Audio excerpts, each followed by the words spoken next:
Today, if the people that but I born naga forgive you one. Naga forgive you one.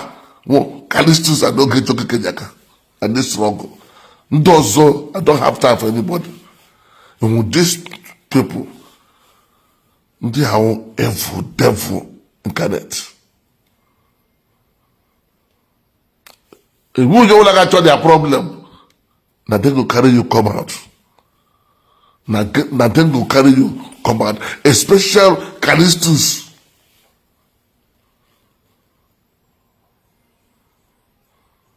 Who go idiot to be a nelonia ki everything na area. I check information on there. I call a bank.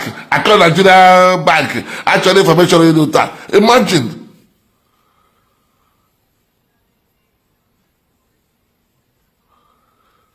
This one this the mother. Ne huya na mother ne do ya ndo. Or give opportunity that you have it yaka kebonya. You go support anything no wula.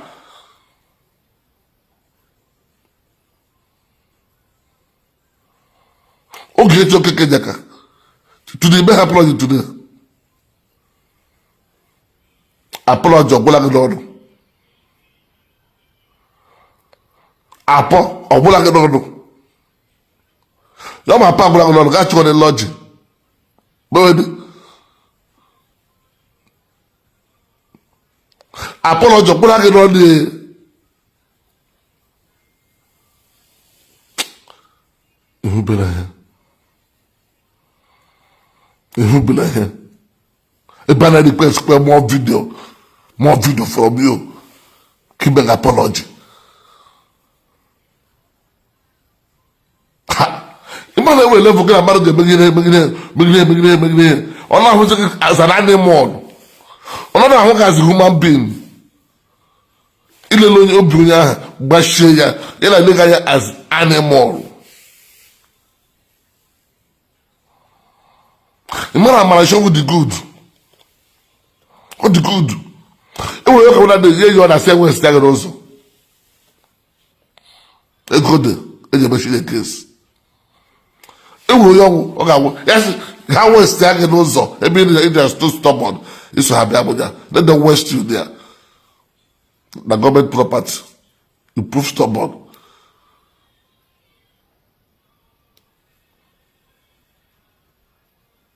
You may escape. You can see the now. In the making, in a church, is making repent on yourself first. Repent here on yourself. Ogaga church is also a Jaguar because he make a bahaka. And the church alone, each one does that. When I give Monica Callistus, the care of London, what I need teaching our analyst. What I need so I watch on one. The church alone.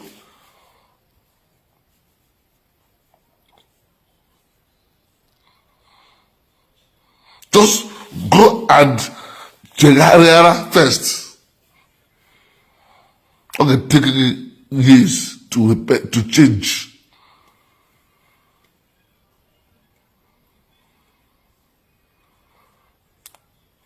Just 50 minutes. Just 2 days now. Do what I want to go hit the reason you made the video. You are one name each apology can accept. Because of people I go and after the reason they made the video. Okay, say basically that apology accept. Number one, if it was of not back here. The first day for it's no Vanabaka Kega here. No go at Majoria. Now your father call after all one major papier barrier. Na Jepak has to prepare the fire. Na Jepak has your quarter Yabag Jepak. No Gabaga. Give me that video. people have that were doing against the video man. Na echi ime esukwe okwu ichi ime for the back apology Ghana adoration ya no dey confess that na owo ge the photo ya shi bia the photo bra ge sigi puo na he dey puo do wa shashi na akuru boss puo he do ta ka bepe he ka bara be me shebe ke be photo sha ngoria owo ge be just about for you how many years blasphemous about for how many years get back for that be put the announcement na announcement na manga papala manga no oxygen na ere bo no bag manga no oxygen ke drag sigi begere oye no oxygen okuoka ko to shimari na e were case oye podia na you call up or use your food is manga papala you don't want to know we are papala here. Now, it's a better back apology. You don't need to listen to people's talk. Because you want to be achieving something. I didn't get them on Facebook content. This is HMI high name. HMI our high name. That the next day, if it has made that apology again. Now he want to give me the year, man. He has a bad apology again. Which means, you know me. Ibaga game. Ibaga about every father game. The second which Ibaga Barashe would now. Keep us about every father.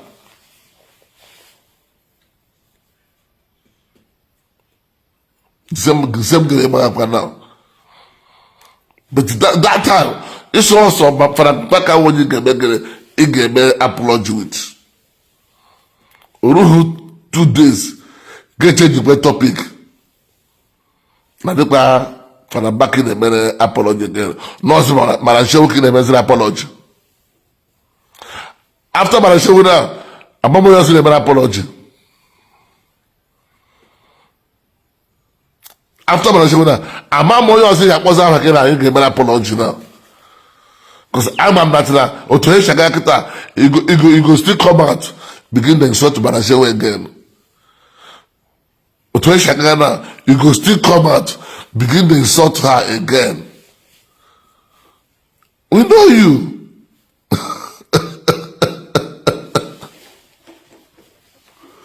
We know you more than yourself. Yeah.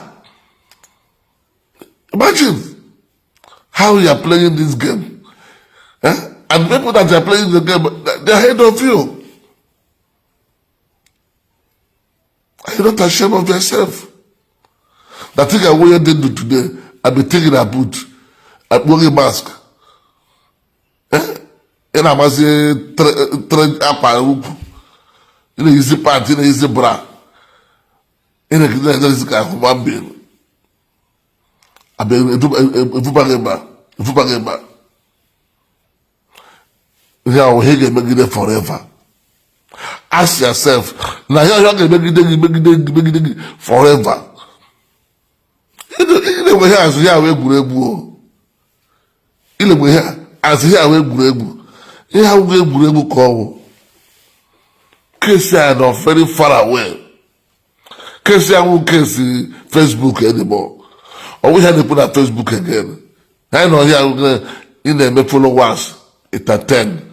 Now, everywhere good. Can I everywhere they get the good? So that how they get joy on their own side. Yeah. Because how am I going to so now here they are going to how much did they I don't know wasting their time, wasting their data, wasting their battery, wasting their energy. They're all here anytime. So, I can see that they have update. We never surrender. We still there where we do. Go, no go. Go, no go.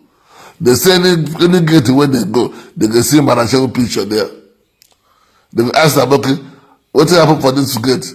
I want pass. I'm going to talk say, this woman will get this picture. It don't lock and come out too. It carry the key come out. And anywhere where they go again, now the same story they go here. Anywhere where they go again, now the same story. It come in and say, okay, just the waka. They find contact. Okay, she don't find apology. She don't want any apology. She don't find contact. She tried to play my game. But we don't know say for her mind, she don't find contact. Because the woman believes say nobody fit defeat them. I be sure that she be Okanesian one. No one keep her with another woman. She can never bow to that woman. Now what is playing today? What is playing today? Did you bow or not? You bow. And the more you bow, the more can happen. Please, that video, yes, it's very, very important. They want to play it every day. And they request more video. Video na pay. Video na aga. Get away see your time. A man can't upload. But I share with our food many times. Also, peace, I know now, dictionary. Egama, one Igbo Karobi, no Fulani. Igama no Pia. Obianos Eba. Obianos in house.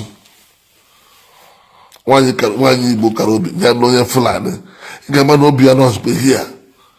Obia Walanko. Oh, when I hear, when you want to get a minapa. Pay attention. When you want to get a I never blood.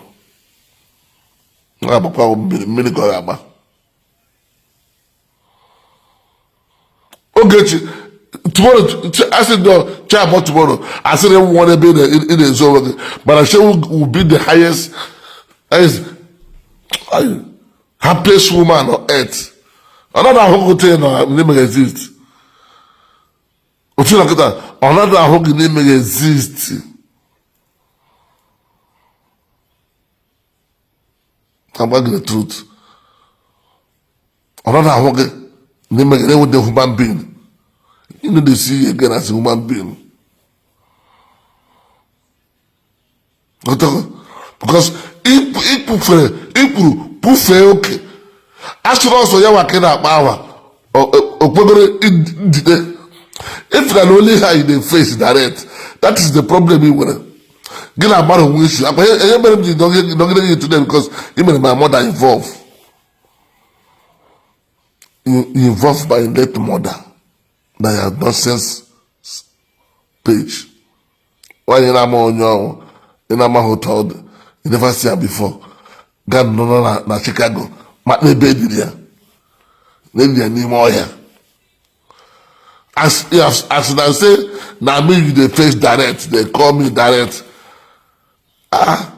If for better, for not use the kind hand what they use for you, they follow you.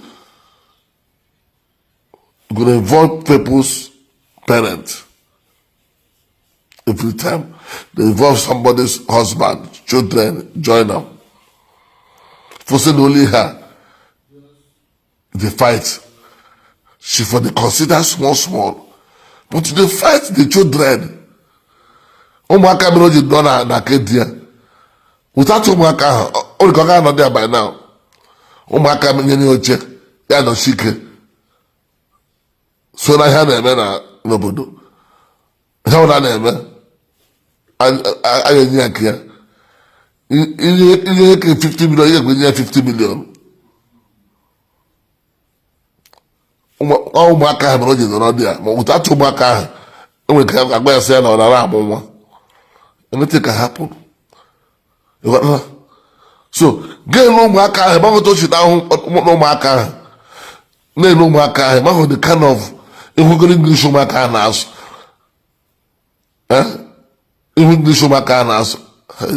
echefukwa ha skul ha saga na Abuja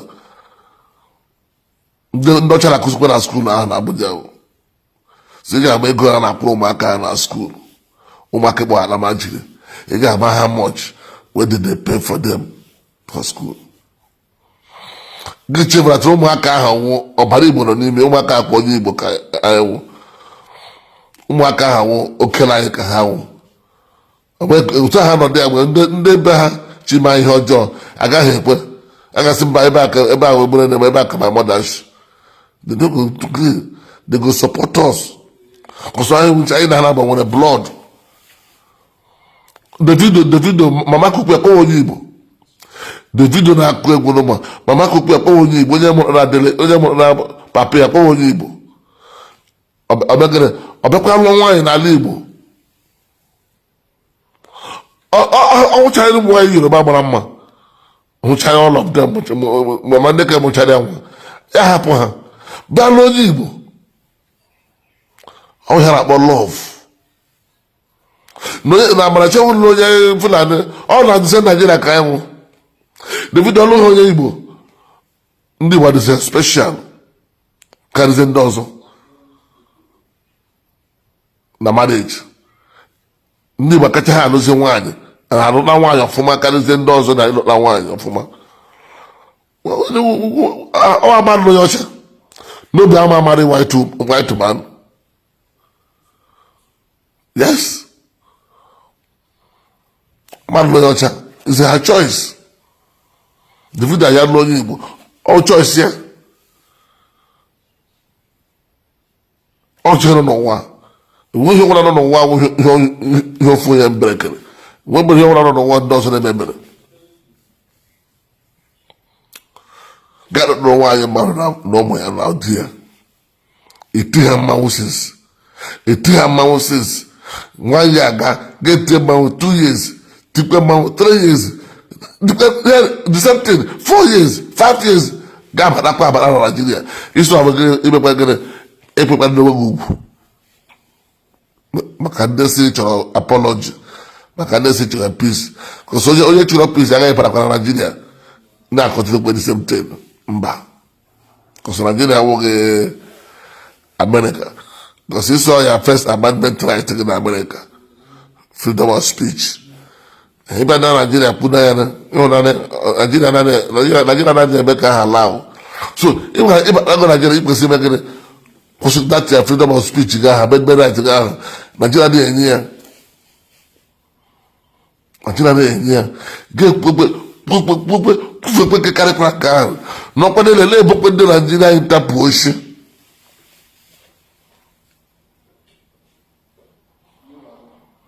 ebohosh which they recorded no each video with him oh no like I didn't tell that now he did ebohosh there is a video and they are treated very well oh. Those guys treated you very well oh. I hope the people say they steal your property abana ana afọ akara ahụ na amaghị akara anaghị ego gị n'abalị na nọ ya imenti na agba gị na ndị dota bịara n'abalị ma afọ gị aka n'akpa ịnụkwa na problem adụkwa ashị ịnụ na elu problem n'ụkpara na na-akpụghị ndị ahụ ashịkwa ama m ihe vuo gị isi and ihe kara gị obi iji esusu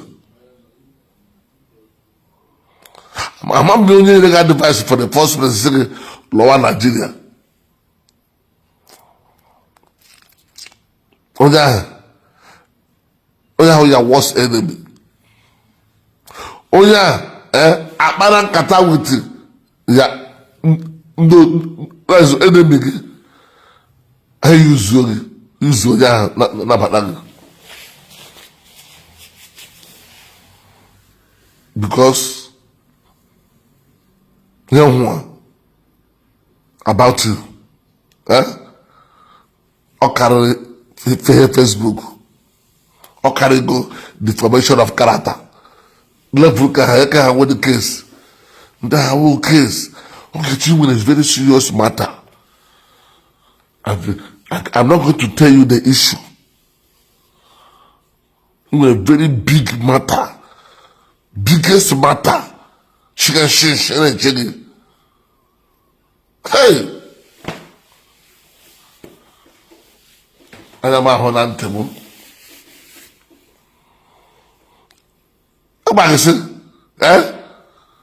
All this will be good. Gamecha turn the chair against you. They go enter my page here one by one. Begin they call in. All this will be good. They go enter this page, chief, because don't block me. I have resistance, so I have resistance, so I have resistance. I have resistance, chief. I have resistance. They go join us here very soon. Be a for our coach. Yeah, rather, come no number. Pay attention. Yeah, rather, can no number because I cause all of them. I got useless like you. I'm born. Boys, don't you let that walk? They call ya. See what God says. Go see how it's going to happen now. I got Facebook followers. Facebook followers. As long as at the end of the day, they find out that even they hide the pocket with open. At the end of the day, they will find out that even they put inside them Sunday or get it. Oh, where's open? I joined the ones that book on the bag and say, I teach you a better apology that. That's what they go enter here. I have resistance. Forgive me, chief. Forgive me, chief. But see, I am a hobby. I call my hobby. We are sweet souls. Justice fighters are the way Obioma and the more Ojo. Because the more analog, the more under threat. That's how they're going to have one na more than mad.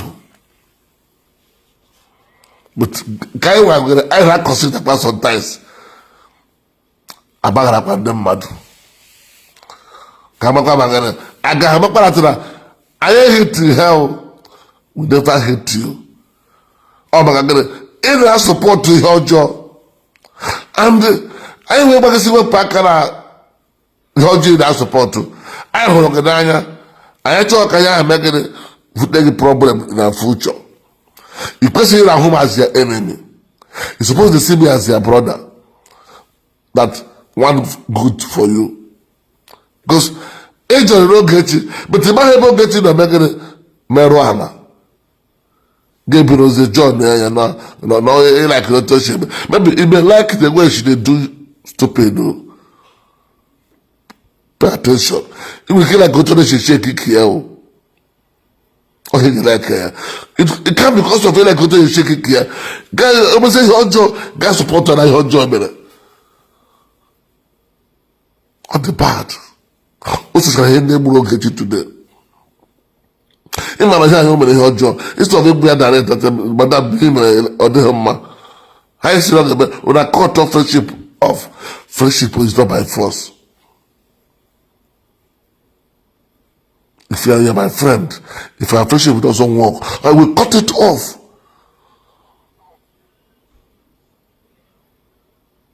Friendship is not by force. How do I work? I cut it off. And the person like me, if I cut you off finally. I don't care. Go and check, you know what I'm on, man. Go and check them. You gonna say, they not send anybody. They don't see you. If you just say like you be God, they go cut you off. And they go see the, nothing to stop. Do you know how many people will say that them be my God? Without them, I don't go live. I cut all of them off. Am I not living?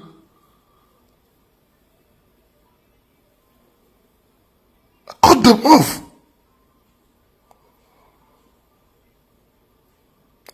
But I'm living. I'm bouncing. So that is life for you. So if you correct her, see the him had him, in a watch here. Because I never see a responsible man when a family. Grandfather is now watch here. That man is a stupid man.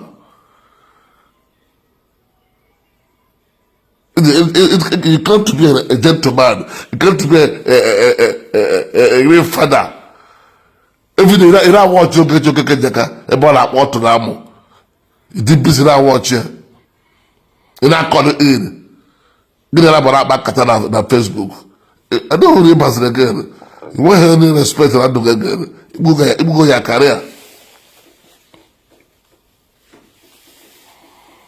I would know one. So go ya now. Now only go ya now. My kid ya book a kitten on London. I do say that only. My kid book a Chinese woman. I do say that only.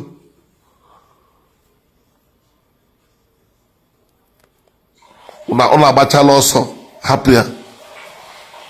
Because only I will share kind of beggar and a book. Una happy now. Also, what the face is a problem, on Chinese at the same time. And as a travel, Ogechi and one today. Ogechi will never forgive you. Because he will be a madam. He all PL, but I give me here at the man. That correct here. Kikiwa, come on, say, this year, let's go. Give one, you want to wear and I'm here in the sometimes. Now you go call up, say, the prayer about on the hour, or you get money out, or you get money, or you get money. Now, okay, when I do, and I do for there sometimes. Between you and I do, I go here and not here. Oh, you're so much accurate. Oh, you're my here, Padiuru. Oh, you're more than one.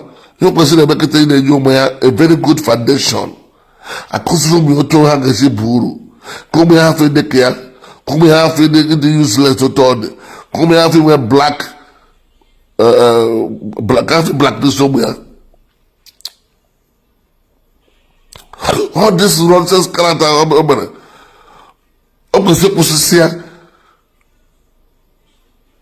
Because it will age marriage, you know. Aquara God like Aquara Ogechi young. A man, it will only get a jacket in the butro. Every jacket in my lab was issue. Now I shout to a mamma about drug. I want to know about Abachaya, you can't go. Okay, book with alacrity. Okay, bag with alacrity. Okay, look at 100 at the same time, Baha Saga. With evidence. What is achievement? Get achievement here now. Can do it again. Oh, now that's why they go hospital. Oh, that's why they go to hospital. Also, it's like I was a government. Told us to gas. I told her to Zoe Mars. And that's why they go hospital. Which is a ton of time. When you go hospital,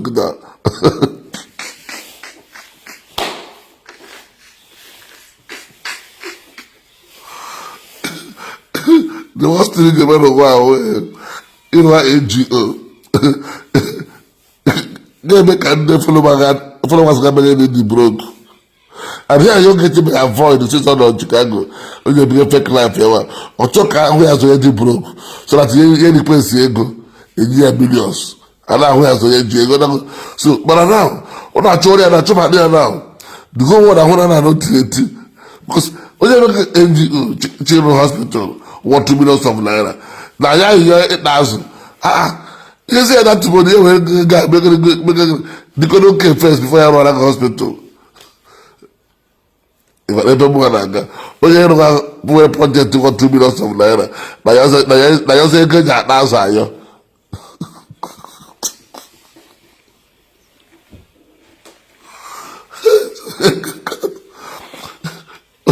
NGO project n'isi na ayọzi ego eji ata azụ ayọ 60,000 naira ya nwaanyị na-afọ ya etinye aka nọmba adịsatara m etinye aka nọmba ana ọ na-ayọzi ndị na-etinye ya ego ji ata azụ onye ọka na ekpe 30 million naira nye ka o meziri ego hospital onye ọka na-enye 30 million so je wee mezie hospital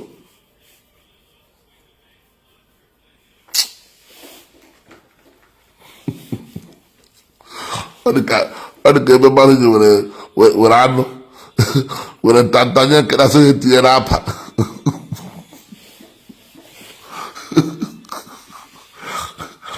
were anụ nye nkịta si nkịta were anụ atiri m n'apa nkịta si oke no problem esetugo m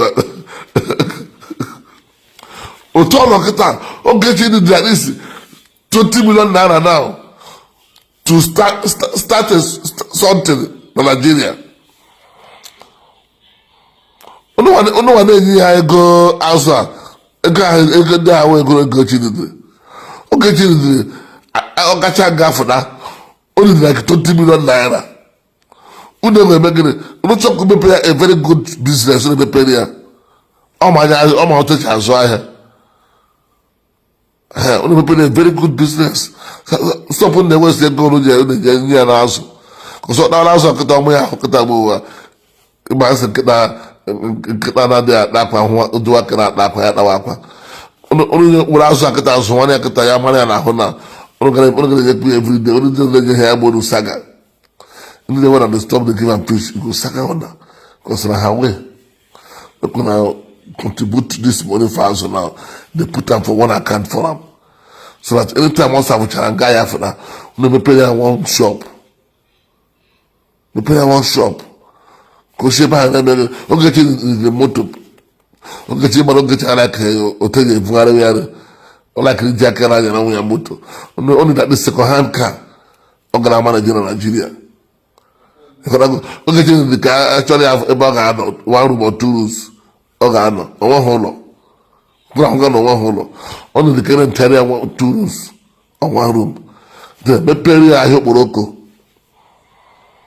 mepere ahịa okporoko ọ mepere ahịa onions ma ọ kacha ngafe na ụkpagbuo ya hụrụ kwesịrị edo ego a na-apụla na fuchọ bụtụ ya maka nga Ogechi je nga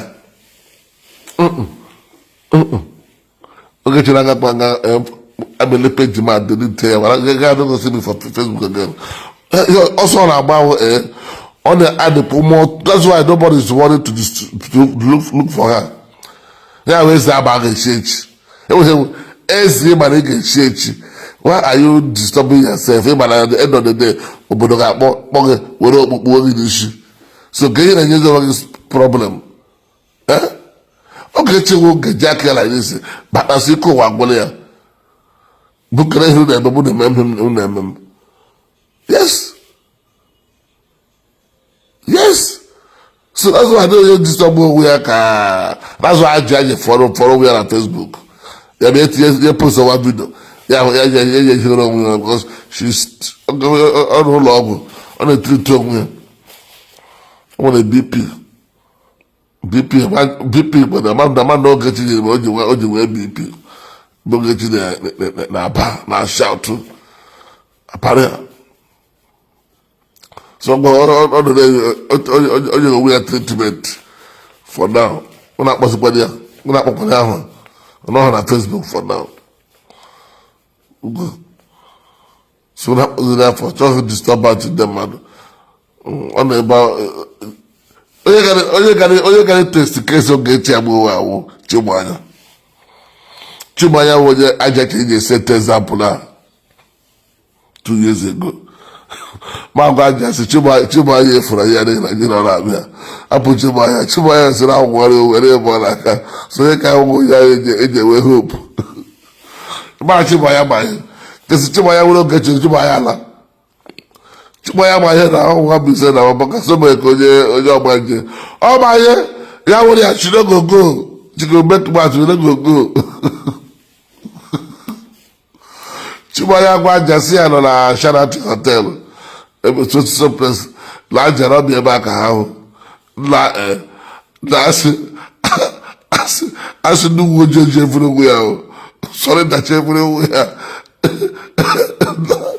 anaghị abịa na chibụ ya nụrụ ụgwụ memechicha ọnụ m nọ na-akpọ vidio kọrọ ahụ na-echi m ana m amọftu Jesus Christ nsị aja gị na-eme esekwa dịka esọbịa ka ha hụrụ na ka mara ihe ọ na-eme ọkọbịa ka onye ya poizin n'ihu ndị gara ma ifiri enwecha ndị nọcha na rum ndị nọcha na batrum ndị nọcha na azụ dọ ọchị ma enwe aja dị eso aja fes before Ogechi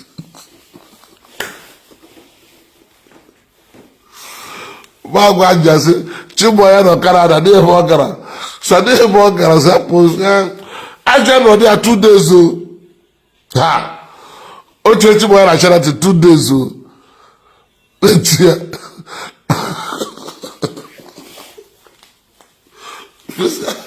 esi lawa chimoya na ọdị ya chimoya nwere iberibe sapụ onye iberibe ka onye ka awụ ọgwụ material ọgwụ ya ka a na-ede onye mere chimoya na-eso mere mmadụ arest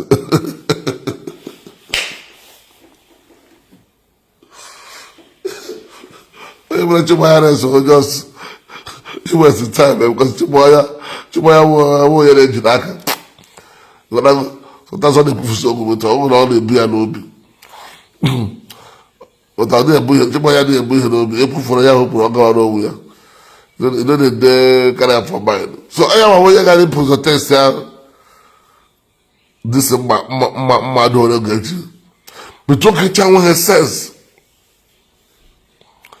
susuru eje nwere akụ nwere mmadụ onye nwere akụ nwere mmadụ onye nwere akụ nwere mmadụ so apart from last year mara akụ Zion all this while since 2018 na brag enweghị onye nwere apart from akụ Zion mara last year since 2018 19 20 na brag na ihe eme nkiri anya mọsụ enweghị onye nwere gị na-etuso ọnụ menwere akụ last year match gị ịmara somebody bụrụ onye ahụ bụrụ n'isi chekwara na onye ahụ nwere family man that ihe onwere ike kịta nwere ike ije eme ya affect ọya nwa kịta were wachenji oji azụrụ ahịa na ya shọchi gị na Abuja efu ebe a kịta ebere okpere isi kpọkwa ikpe Abuja gen itinye na trọbụl this friendship gịnara bụ na wọk Ogechi enweghị onye nwere nọ n'ụwa gịnara bụ ga friend for life because number one friendship gị na-evu uchu adịvụrụ onye ahụ bad name ga-evụrụ onye ahụ enemies according to PJ Fashion last time ọ bịara na page m ebe ọ si Ogechi ime ihe ochi mere ọsọ contest ọsọ gịnị ochi ime last 2 years gịnị non spend almost 2,000 euro eme ya ọ si ịmakwa because of gịnị na-abụ that time ndị na-sponsor na-support ya onye ọbụla eme gịnị abụ ọsọ because people know that gị na Ogechi Okeke Njaka na-arụkọ everybody ama gịnị eme ya avoid no onye ọbụla arụ natịrị onye ama Ogechi na wọkụ na ka ụta akụ dọkịta akịlụ zukọ bụ respect ya niile o nwere n'ụwa asụọ doli we akụ ịza Ogechi get by respect ya back na akwụkwọ ma o mere ga avoid a fear now people begin to like am ya gbago life and direct ya nwoge saga Ogechi people hate your character the attitude and you brag so much the more na brag ba ni nwere ego na iji billionaire ewuke enwere ke you go still put account where they put money for you to eat fish. How can a billionaire become poor of wasn't 60,000 years a billionaire wife and big car America iche gwa na dịghị hụ that kind money ikwu anya gịla anyị ego azụ na Facebook ikwesịrị na ya ọrụ na Facebook wụ ego iji eme case ịmachakwa ihe you need money in case eche ịkpọgị nga a na-enwe ike inye gị option of Fine. Go wire. You need such money. This you need to go like 300 million naira or 500. I may have $500 million or 1 billion naira. Because I bet evidence. From the one, everything. And I confirm from the chat, from your message, and from your voice, maybe your teraka is confirmed. 100% confirmed. I won't pack in a guy. Guy who can got 2 years and a guy of 15 years. Master better. It was some ocean of fire. Guy who straight please the Kiraga. Number one, the they had the bus, American bus, they're going to jail you for lying to them. Because you want to put them for trouble with the Interpol. By lying to that Interpol, how do you see what was Interpol? Because American people are arranging their citizens. They begin to call Interpol. They ask them why they rob their citizens in Nigeria. Not actually have a passport here. I join who is the person. I said, Ogechi Okeke Njaka. A check care assistant. I said, this woman is wanted by the Nigerian government. Number of Sana Church. He can't go to the American embassy. They're tired. If they consider you or hire you on behalf of you, they don't go try him again. Because they have lied to them. Look at showed, which is in their system, that they rob you. You lie to them that they rob you. And a player have video. A Besra, nobody rob you. They treated you well. The guys are good. The guys are nice. And about it doesn't not about the question. And all this is they put not a well sealed. Go back and say the lawyer now say, oh I say, go why don't you say lawyer or you get out here too.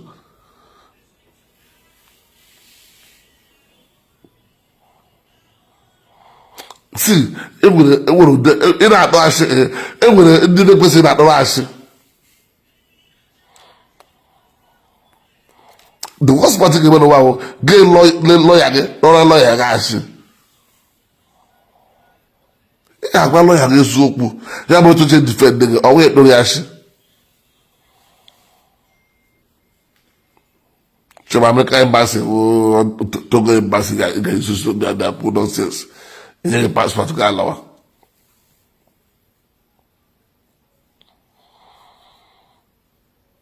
About you now.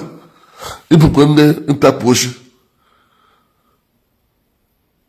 So these two people now, and what else you make us say because I happen inside there? Casing me that bell. Very, very interested. Nkaboga Ogechi Benko. Zuzu. Watching up, watching it. Bob on Facebook, on Facebook, Sharon, on Bobby, or Jamaica. I'm not already a problem on them. Because when you are fighting somebody that gave you voice, when you are fighting that person, you're going to get a problem. Ogechi Benko, I don't see in my apology to Manashew. It's in my apology. She don't see you. But she said make a day you're there. She don't see you.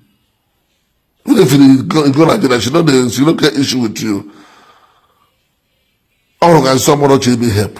But at the end of the day, I was thinking that you never qualified to be her friend. They got it too low. Here. Because if I don't get justice, not Toga for years. Or you believe if you want a bit of justice, not Toga.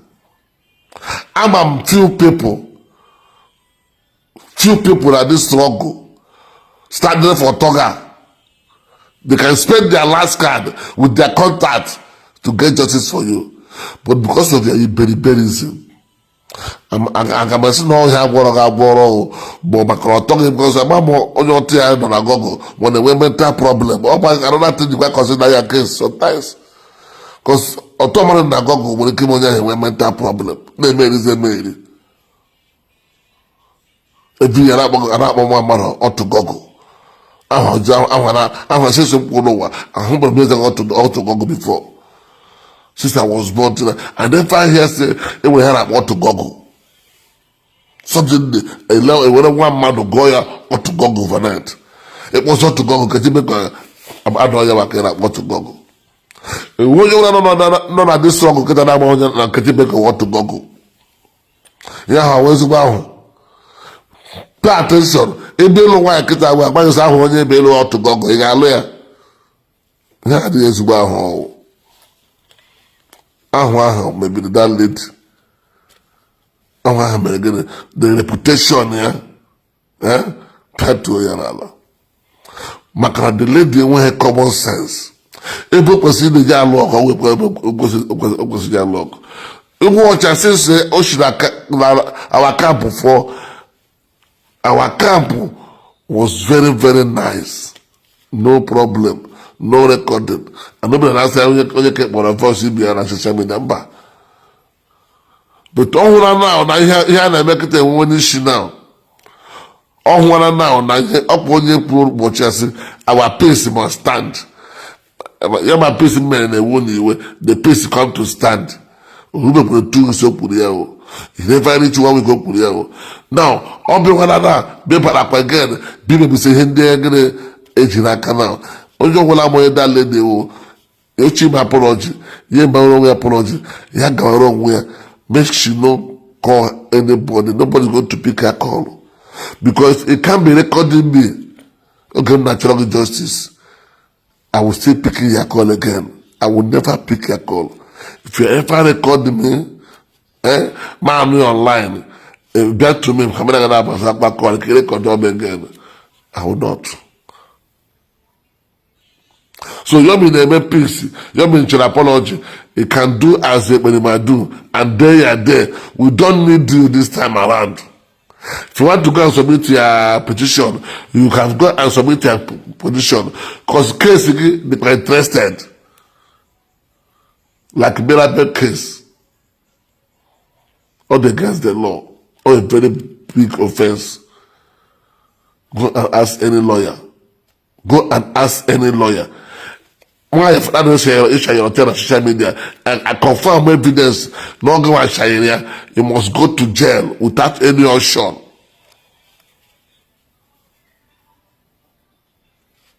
You see, you can go to jail like 7 to 10 years imprisonment.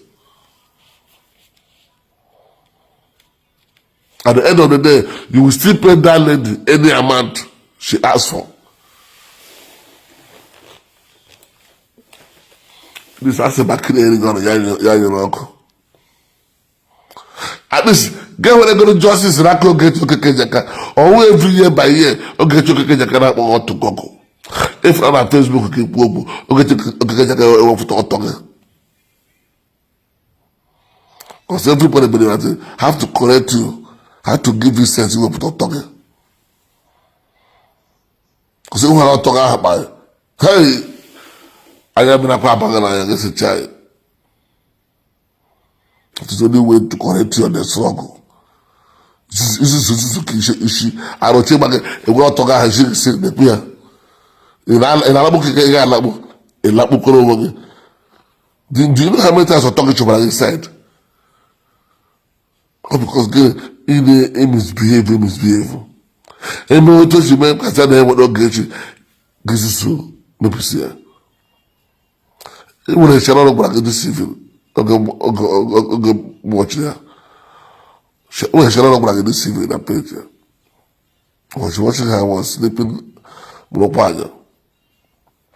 Sharon gwara gị sị na maka na ya kwuru sị ya gaghịzi afight Ogechi again.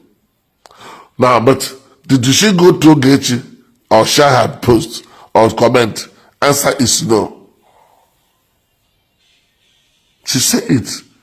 Ị ga-agba na onye kwuru okwu a nwere ụbụrụ, onye na-akpọ ụbụrụ. Whether ma gị na Ogechi ọ dịla mma or you made a peace with Ogechi, must you go to Ogechi page? Must you come out for the Ogechi program? That man, it shock you, it shock you.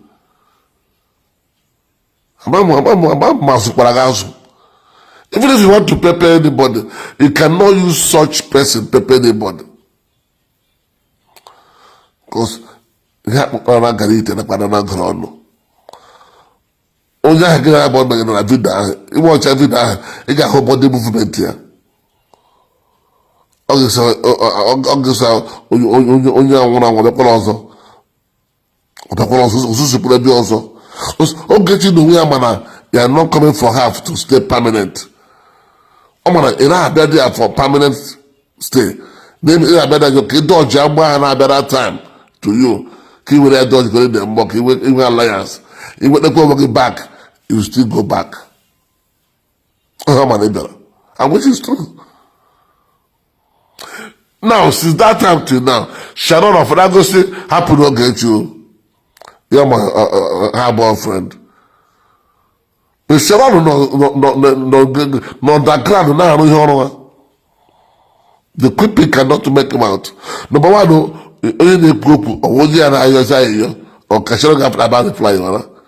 Onye anọ na kọndishọn akịta na-achọzi ka emeri ebere onye ga-afta akịta bịa ohia onye chere ga-afta akịta bịa ofe akwa tụtụ ya again bịa akwa tụtụ ya mkpịsị ọhịa respect.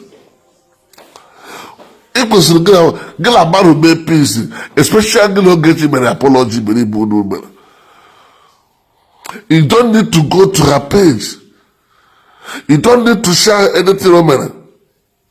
You're supposed to do your day and move on your own. You don't know what you just in a mind saga, a Bawara saga.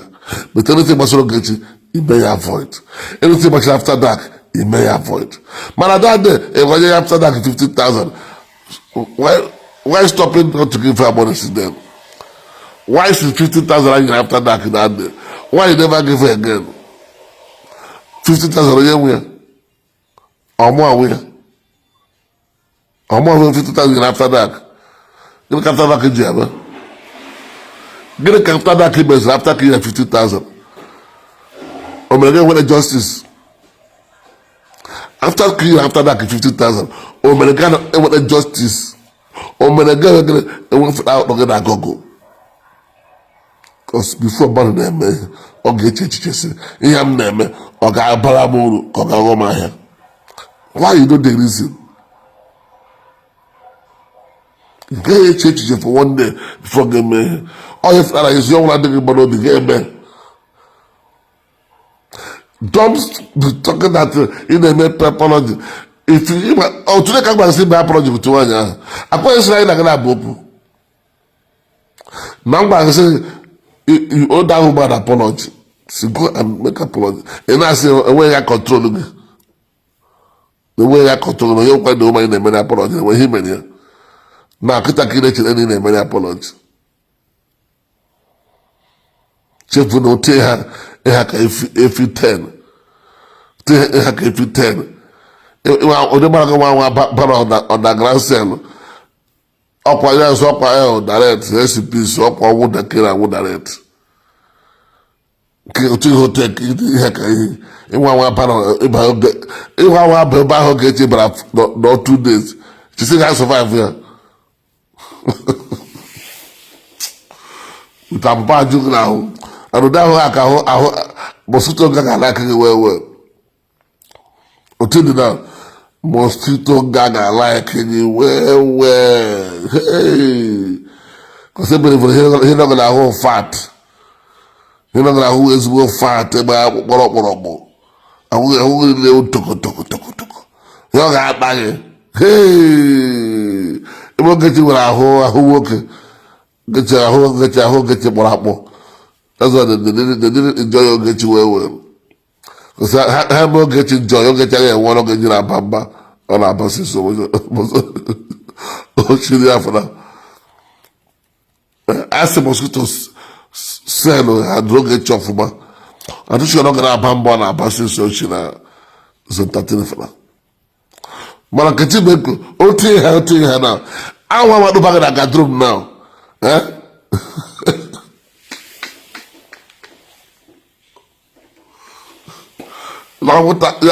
anwụnta gadrum ga-akpa gị ha chaghị ebuchi ivu ọnọdụ ego fat overnight because iwu the best food enweghị ka gị rụwa ka ebe ahụ. So see, you don't at least when you want to. I'm all tired in there. I'm going to do at least here. So we don't at least. So day and day. If you want to make apology, you can make apology and share the video. Go your day and day. She don't see you. If you know mad, but a man ain't mad. So she don't see you finish. Kita corona about no man I do. Only will apologize. What do they bring that apology? Apologize soon. We never apologize. Callistus. What do you do this? Now, he wants hope and do again. The woman is in hope to come to America now. I'm going to Nigeria permanent citizen. Where is Henry hope put on and do again now? You made a first passport. They show you online. A been saying,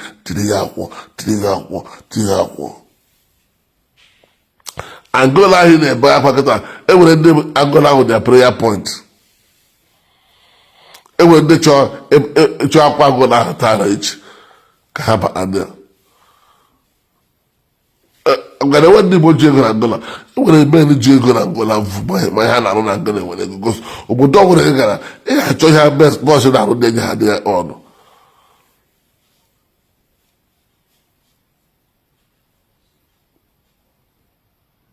Angola here not there now. When they're not there, you have American passport or visa has an hanger. Because they are doing well. Angola, Maramba, na 5 countries. Maramba. Oh, if in a more formal, you don't need to go nowhere.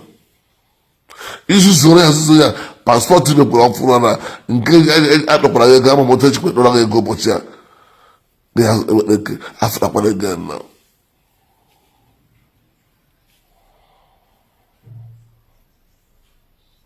Even if you go to another one, they go still use this old one to find the new number of another one. So if I'm going to take it down, if I'm going to Nigeria, go to Lagos or na Abuja, give me another passport. Yeah, we're gonna.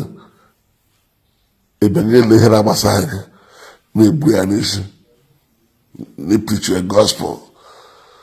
Gahapu church here. This is useless. See you. It came to hurt me, but the people don't want to free it, but they were a problem. I'm someone in the bank. I had a passport. In the passport is Venza. Listen, I'm going to go passport there for 1 year. But I told him I say weekend again. So they are blow away again. I know you're about half still. Every time the passport I don't watch this man. No watch you with them chap. I don't know where so young now one time which. But they held them. Can't now watch when you're on one side. So only actual passport. I'm going to declare 1 year plus with that food now. It can never bring her out.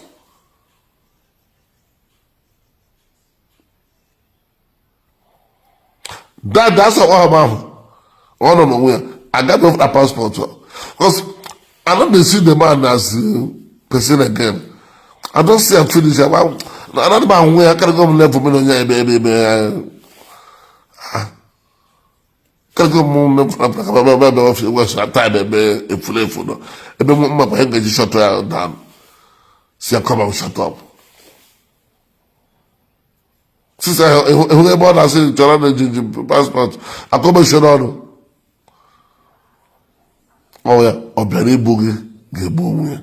When you're going to go on one day, I job. One day, it would let go down, walk one up, or very boom, they boom. Or they are job.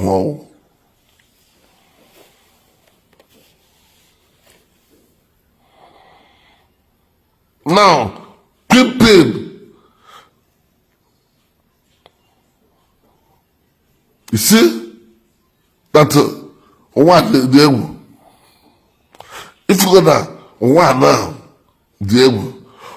When we are telling that Nigeria will touch you, it isn't a lie. Nigeria will humble you, it isn't a lie. Welcome, Honor Hifai, my brother, PJ Queen. No mind the useless guy. Very useless idiot. Okay, I said, God, I don't want to see you. Don't do the saga for me. Still, he will still come out. Now for so weird. Now for so weird. Very useless man. I hate that man. Can't you know one? With that guy. Even I don't know how you when I go because of what happened. I had to the area. That's idiot. I don't know why I just hate that guy. But my voice here, my mumia, my tosha begu, my tosha piado, my tahoyad, my upon my glasses. You know what I was that man? I hate it. I'm a man on the power up in when you was the other man, I hope that the most card them. You want only hold the off point. All I will when I will come beside, I just remember this wrong.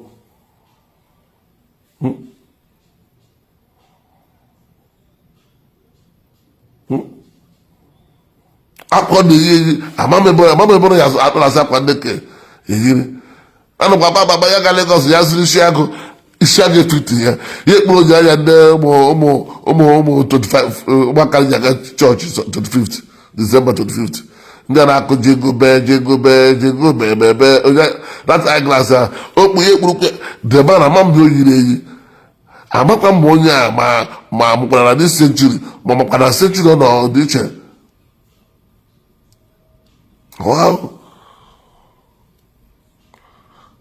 I too hate that. I'm not, see, before the point about put it in matter. One day, that's I hate that guy more than anybody. I swear to God. They hate to do that guy. You know. Okay, man, make you not try using what they say. Na minute about the better friend. My mother got me na phone. Tia na phone. Many minutes about our friend. Na lie you. Make you don't listen. I feel agree say we'll be friends. But I'm a choose on the way. Oh, you were hate with that guy with the passion. I swear. Sometimes you get in a academy. Sometimes when they book case in that way, okay, all our fighting PJ Kita, a clear PJ man. PJ Joe, you have PJ Raya before. You have PJ many business before. Create PJ fashion, but you're not fighting PJ fashion. Ogechi is not fighting PJ fashion. Create one Gajira fighting PJ fashion. Ask me. Just to hate it enemy everywhere because of American visa. In my first passport, yeah, I'm walking like American guy. In my second year, I met third one, I'm walking like I got American away, man. I got my chef for a power money anymore. It takes a point of do you want to war. If you remain in African continent, they got war. Quem era do Brei Bobiba? Que bem só, não tem, só. Não tem. common plug don't tell. Plug keta na 600 naira. Kina enweghị na shop gị. Don't tell with a don't tell. Nna gị anwụọ, you no fit bury your father. Elie nna gị sị nna gị sị ya nwụọ elie ogboni man for that matter. You never give him his right. Gbubere nna gị efi. Emebeghị mere nna gị nna gị onye ọjọọ. That is how you kpọchichara gị ụzọ niile. Kpọchichara gị ụzọ niile. You no go cross anywhere. Ha gwara gị sị ndị echire gị ndị chiri ka ote ji chiri Ogechi ote ji chiri. Mana agwa ya na problem dị a wee na-agwa ya sọ ọsa ga talk na ya emiri ya. Nna ya nwere ime ya emiri ya hụ. Anything why they do ya mean am no be say I dey laugh with you. That time why I say I wan kill that girl wey I princess. This is a joke. That time why they tell us say I wan kill am. As you get the condition there na so that girl if you say that girl die that time, nobody for come out. Nobody, all of them go like those who die America no go like to leave their work. Come Nigeria, come the 5 person will die. So that girl who here can me at that time, here me Ogechi now. Apayewa na Lagos. Can she see Ogechi now? Ogechi cannot see her because Ogechi cannot trust her. Because he don't know who they will use to get Ogechi. Princess, Ogechi na say check me for you but hotel there no. Ogechi beg allow. Because Omahima will see why shower kewo. And as long as they want shower, Umuka can give you any about it. He send lawyer out. I said, okay. So tell you why shower now. Anything where go, now you wear belly face, now you there. So she cannot allow you to see her. Because you can sell her out. Or he can even go as we went that time, mistakenly, I just leak your address. And when you post address, I'll come make sure before I go that movement. No, which could home. So I got that to tell you, that to get you, say, I want you. Say, you mugu. Simbo, this is girl. You come to your family. To talk about your family. Go to Canada, as I know, say, a man to man. About the boy, the man, and that's why I have so mark. So now what he get bell? What's what he cram up? Yes. Now the same job to now. Would I hear my head in your guy? I say order that time. Ogechi can never come and say, hey. Nobody will ask about her. But now by now, okay, she can also. As a man, I want to lead now.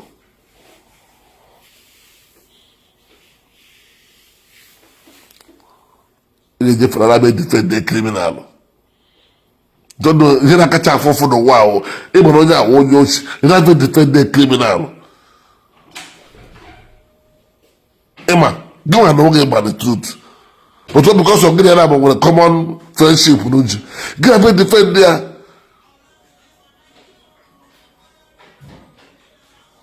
And I'm going to say, Haponia, this song, nobody about Oya. This Oya, what they go and better. Princess Okeke, Aqua Jola go here, keep also. It has a bamba.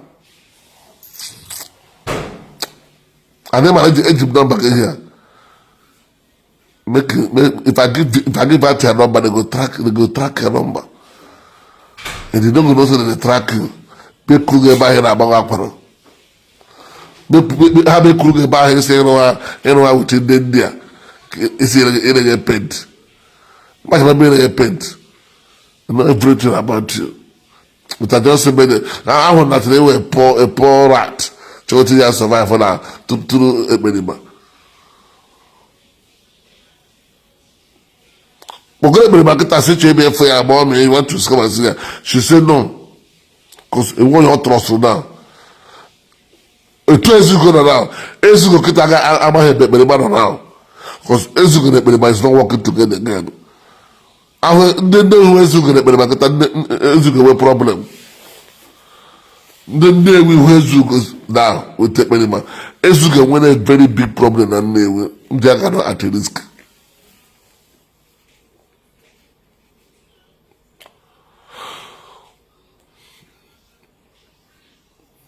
So, your child man of war. He may met Tayaka. Car was a way I can make peace. Bah. And so he can make it. I consider that I get about them. I don't have a human being. Now, here I go like this. No one can take the teacher. And number one, why are they poor? We want them on the book. Can't believe when I hear them on the book. You believe? You know the book because I really enjoy there. Can't believe for no one's book. Why am I going to John? Now, those who say I'm Cabo Buro. That if I'm on Facebook, if remember about the Wednesday, try to find out the truth. See, don't side anyone. Find out the truth. If you cannot join this one. Give me a piece because I said to where Igbos, only that one okay. That one in there is okay. That in the Nyaki Adocha. Not by the prayer. Only on pen. Only man on pen. Neruju. In our Bakuya Sakadelia. With the pen of Kodobi. In that barrier. All of you will flavor get your followers. So get your barrier. Marashem for more than 5 years now. But I said I keep my no love there. She look at what you're going on one by one. Love that people know one by one. Don't need believe. See how all of you did. I wake up with a common sense. In the children, no love people know. So get a boy for years. For us, I love the other one no why. Now I have one no why, you know. The believe in that brono. Tom Madame Jim says what she has sense. Because we know Sojara now. Nobody want to follow a bad person. Could I have? When you only shoot the machine, I want to get it. Motosha dress, Motosha wash, Motosha Josh, yes, I get you follower, any follow get you. The follow get you, we have a run a cousin. Or the one you want to hook up, or you better you could run away up. Or probably be another go at the end of the one while they hook up.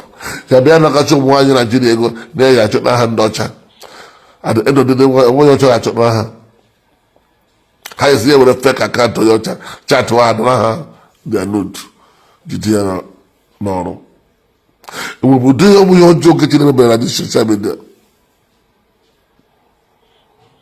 A gum no your John and member no one. This is whatever commit on social media. Gum yo. Gum no. Listen, if you may your job, God correct here, see come and him. I want you to try maybe on after changes his style. And you want to travel. And as a travel and then we can share with the comment. We say I'll turn this overnight. Man, we love you. Forget all these people. I want to call you apology. And I want to use us to get apology. Now who believe? Forgive us, we love you, Juju. But I will be a steady now.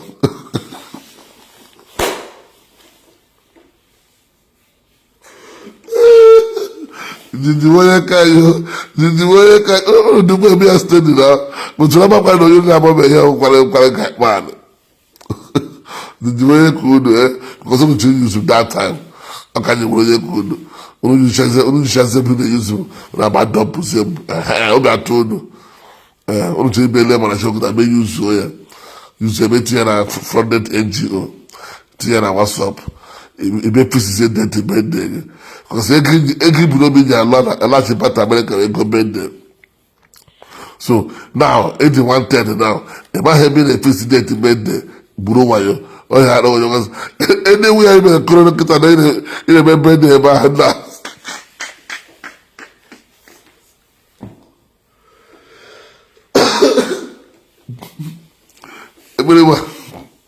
Wow, what can I go visit bed day and I said, "Maybe I bed time." I swear to God, me whole private jet at that place, eh? Mama, I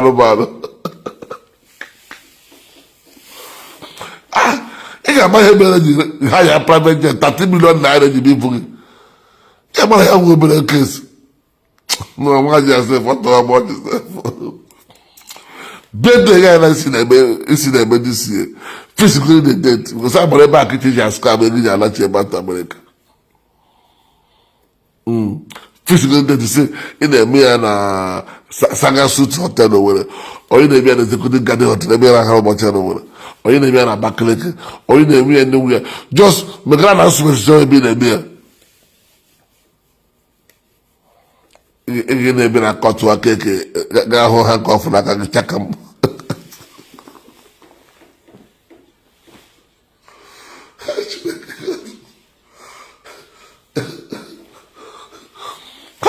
God. See, upon all the way they be doing, God could be like Nigeria, and he never settled with this woman. God could be like he never settled with this woman. Eh? Ebenema, with he didn't go 1 year. Get to know 1 year, just back around town. Mba. I'm going to go 1 year, me food and eating. Eh?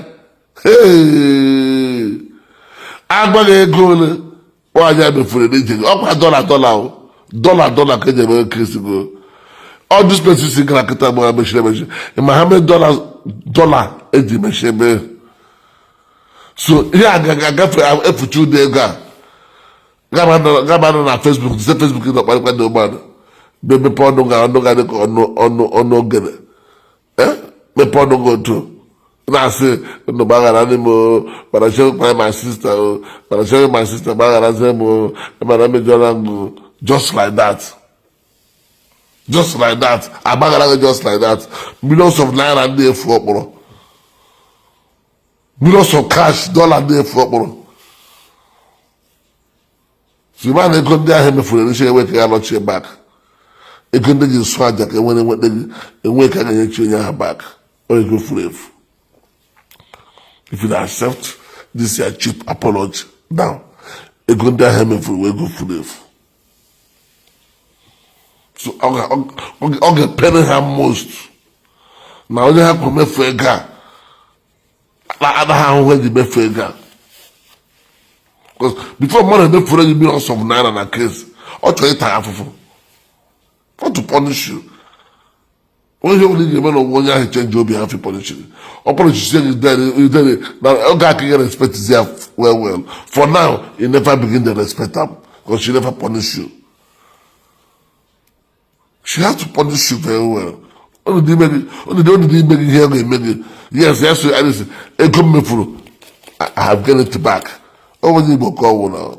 I'm like, but I'm not important. Okay, when I'm do a guy, ego fere to go ke ya soro flat na Abuja ke ya soro ocean na Abuja toba ekeji go yishi so yishi iwere ko ka o te mai no nime jide mo kwa ime ko lo bara agba si to go private jet ana ko $30 million be bugi gefilo ya gelo ya egwu ya wo village meeting or para market meeting ya international case federal case or Boy Junction police station kono no police station de ko electric plantain ega nakwa electric busi ka nakwa ba o akọ ya akọ mama Ngozi akọghị akarịghị akọ Baba Ngozi Ogechi Okeke Njaka akọghị akarịghị akọ Baba Ngozi ihe kọ akịta bụ ka akọ ebe akọ akọ Baba Ngozi akọghị agụgụ far kesi gị dị far echi isi set example. If you don't know, they want to use you to set example for other ones now there on Facebook. Ogechi, Elehi also, what do you expect Chisom Amana to be doing? Gila Amosa, Chisom Amana in a city for 1 year now. On Nigeria, not to Pagia. Can he expect Chisom Amana now? Being in a Bapana apology. Should I be counting your enemies for you? Onyo Bodokwana. Onyo Bodoles. The chief for Onyo Bodoles. I'm on my project to do them arrest. If you begin to arrest, no one. Arrest them and again. Onyo Bodoles to do that. Green on them. Never contact any power will turn on now. Otono akuzero no kita go. Contact him and say kita get deeper way somewhere. Oga hu ni gba ya try this year. Oje gbara oga na be giri. That's it choka agbe. Oje gbara kita why now get to where somewhere no yepe. That is how life is. So don't neglect anybody. You want to know what is very, very important. Everyone know what we call them, the man.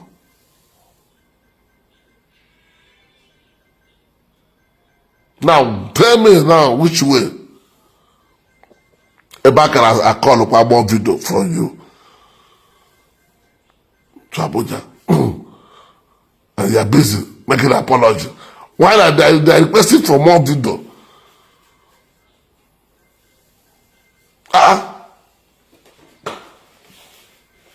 I think maybe peace way they do self, if they talk, you go reach where you're supposed to go. I don't know so that you don't reach anywhere. You don't even cross to that place where you there.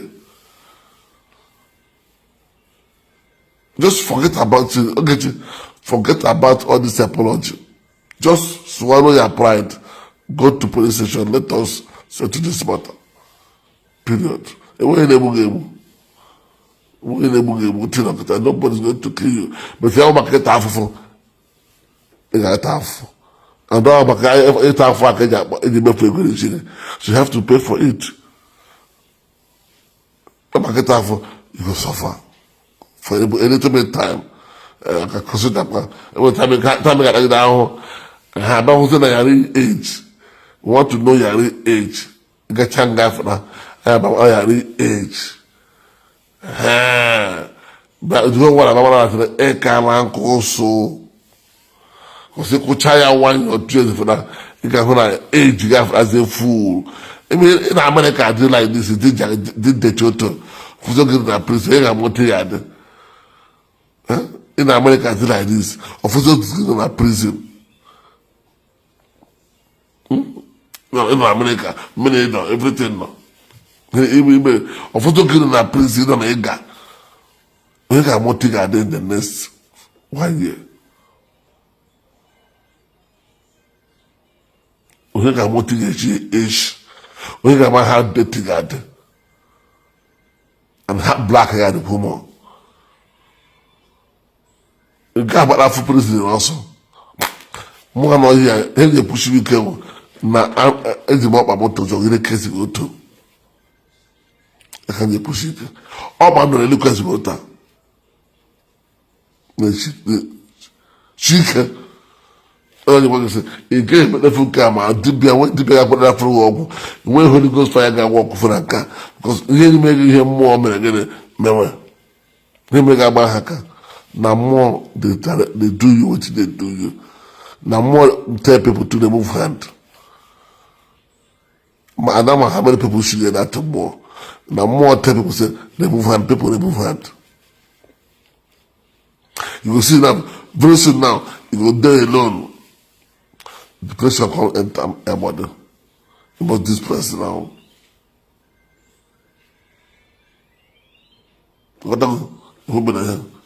Happy New Year, Vietnam. Today is Vietnam Happy New Year. Today they are first of the year.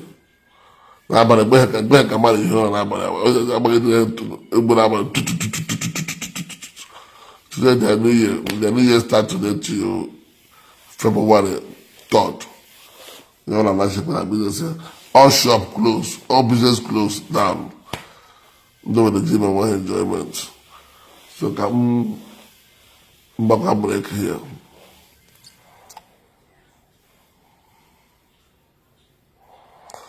Okay, lucky head. You are done with your second job. I reckon I run 4th job at the same time.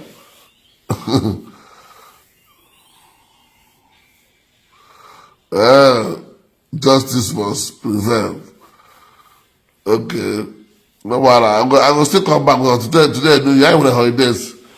With the holidays here now. Business is not gonna one kind waiting now. I can't be made the last I am away bill. Because that I had the last Friday after here. Without I said if I don't do that I have away bill, I am away bill next month, 5th or 6th. So you couldn't remember the last I have said in Nigeria way bill. You couldn't remember the Abba France. I'm by now. That's what I want to be. I want to know what I'm about idea, but the number and I got to. Don't know why. You want to go? So yeah, the thing. I'm up again. For that, there was more energy than I've before. The energy as a kid, now here the men were an issue. When I confirm go that na Ogechi Okeke c'est que c'est tête criminal. For you for rabbi apology. Yes. Every time.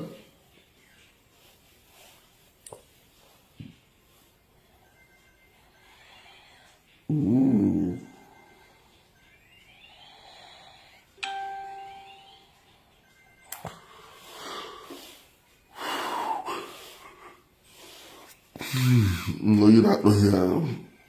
Jesus Christ. No, you're not here. I am in Vancouver, Canada. Okay. Well, I don't decide there now. We do it then.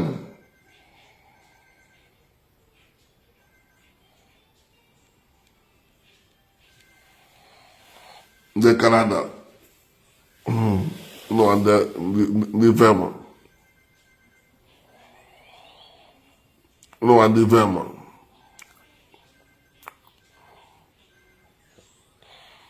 No, we're going to keep as well.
Voice note, Zion, send it out one certain time to somebody.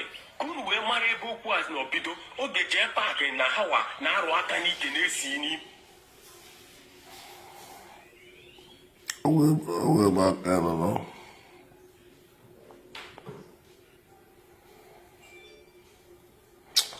Maybe don't matter.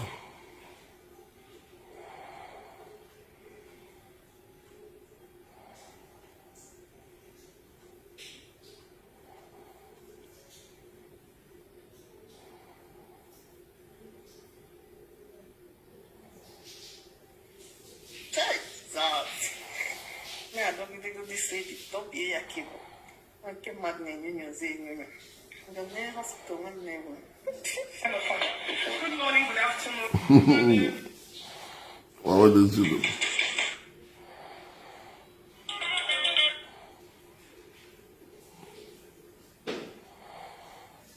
Give it down.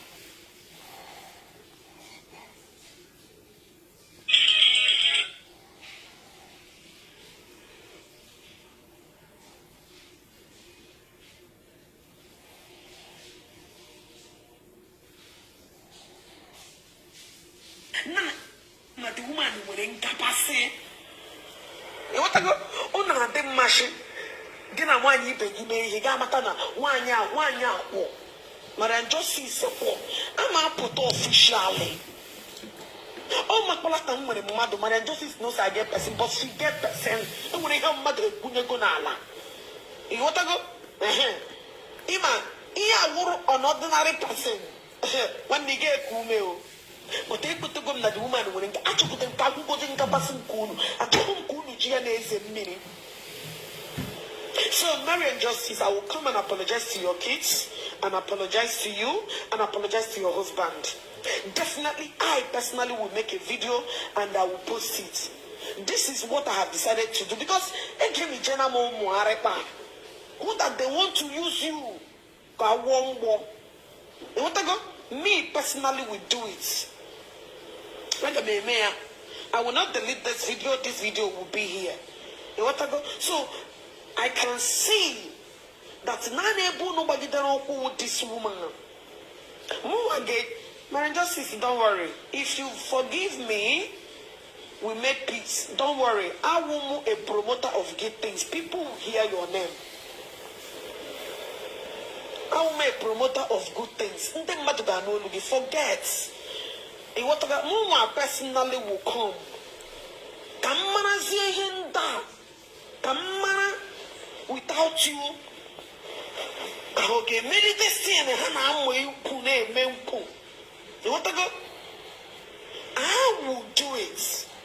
Just so what one on that actually come back with the power because only this woman and I ne conco. You want to go? Only Gianne Conco. Yes, I will apologize to her. You want to go? Relax, Yano. But in a side, you want a conco. Oh, come back, I want to wear you this case. You're not going to do what I do. Ele ndoji bara kesi sire hapo makibo kazi ike. Abana kono makibo. Hapo kazi ike. Oge na mo mwanyi bo ashewo. Na sira ndebi be akporo na ndebi nwanne go. O ga ka nwanya ba le papa ihe. Ishigo brand go won ya check brand ga this woman. Ele heke bi ko kita. We got motivation speak overnight. Onye kụziri this format ebe ịrụ anyị na ahapụ ọnwa nyere abụsụ sisi ụwa ọ maka ịnwa ka o ji bịa ihe ochi want to liberate us from you ka ya fefsi dị mma mmadụ n'ime ọfịa again ka ya pecha ya ọtọ nwaanyị bi again ka ikpe ka ụmụ Igbo siri ike ọ maka ịnwa ka o ji bịa ihe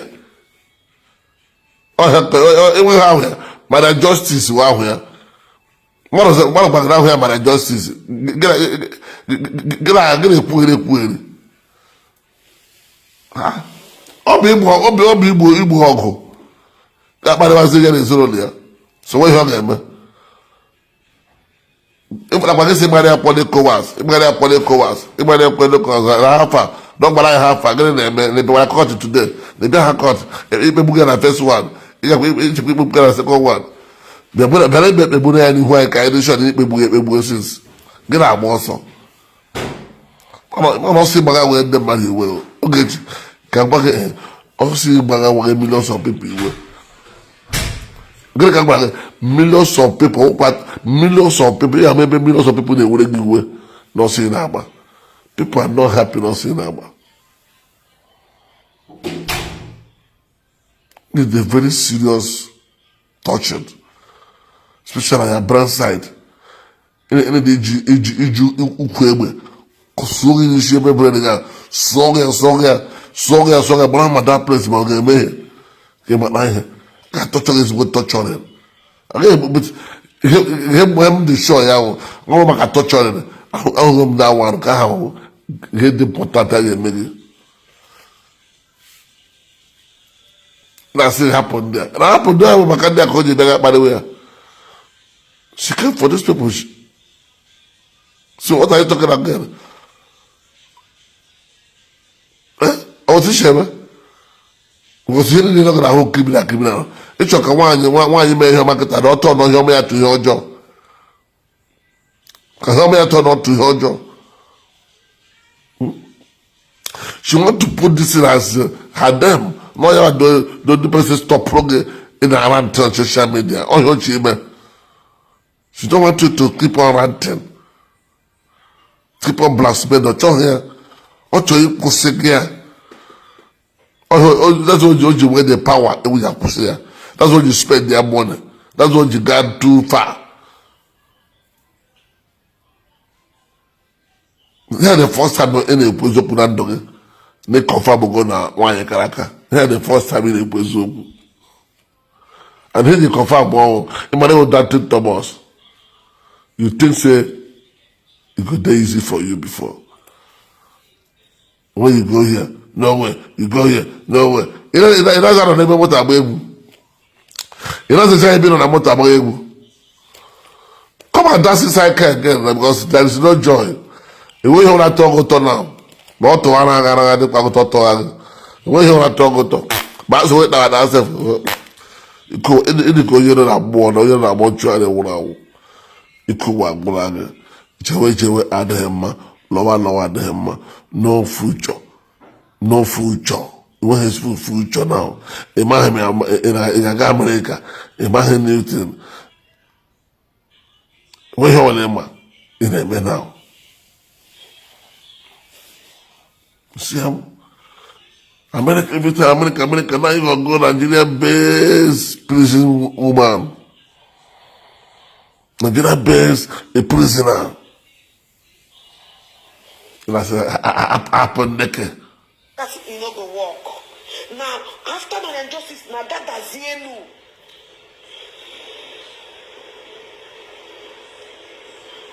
Now that does you. Can be cool no way. But right now, I'm going to show you another mystery. So that you're going to learn, according to very dark mind, say you're going to learn in a very hard way. This time, you are going to learn. On this live section. At some point, I wanted to just ignore this lady now and move on to life. But you see, each time I wake up, and people tell me that she made a video and still repeated that every other person does not matter. If you watch me, if you can tell yourself the gospel truth, I ignored this matter.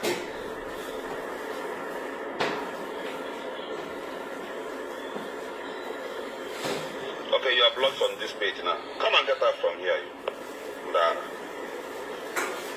So, at some point, one gets to be a man. You got to be of standard. I ignored the past few days. Just talk about normal routine of doing things and all that. But to my greatest surprise, she came back again and made a video again. And still calling people. At the spot where you're asking for forgiveness from a particular person out of 100 you offended, and you are still saying others, this and that. She even insulted me on that live video. But let me tell you one thing that will happen. I pray Miriam Justice forgives you and stays clear so that another bigger picture will appear. Because many of you rant. I saw where the other Olodo who sells Peters was making noise that if not why I was this and that. Oh, Miriam Justice has now turned to your sister to that and today because there is need to plead for forgiveness from somewhere. But let me tell you one thing. The past Thursday you have a court case.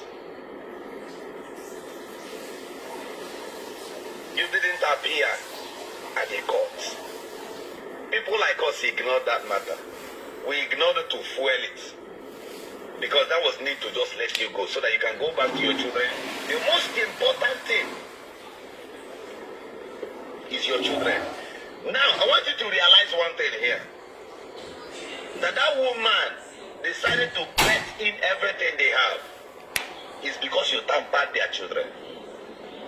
And every well-meaning thinking person will always, even at the corner where they wouldn't want to show you mercy, but when they remember your children, they should be able to consider that. Change is a thing of the mind. To err is human,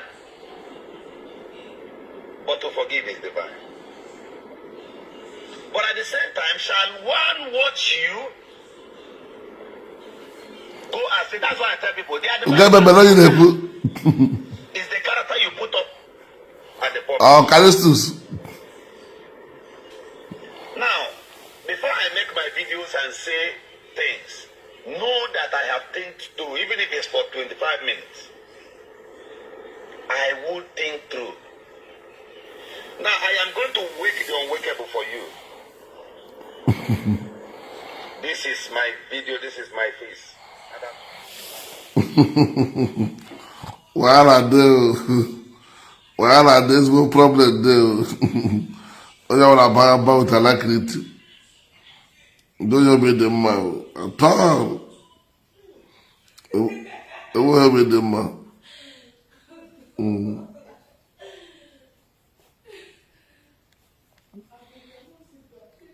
Nobody's happy at all.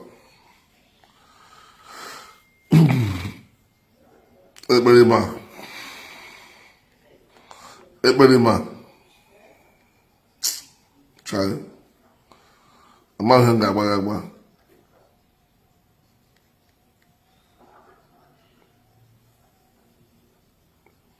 Don't know what to say to you.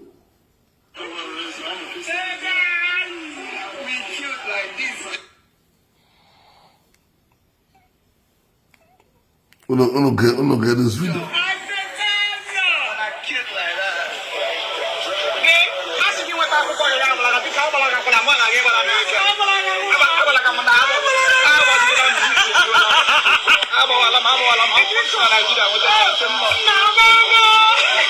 Let me tell you for your information, I got my papers before I even entered here. Thank you. So I did not run. Okay? The papers were mailed to me before I even said it. They asked me, do you want it before you come? Or you want it when you get where you go? So calm down, no?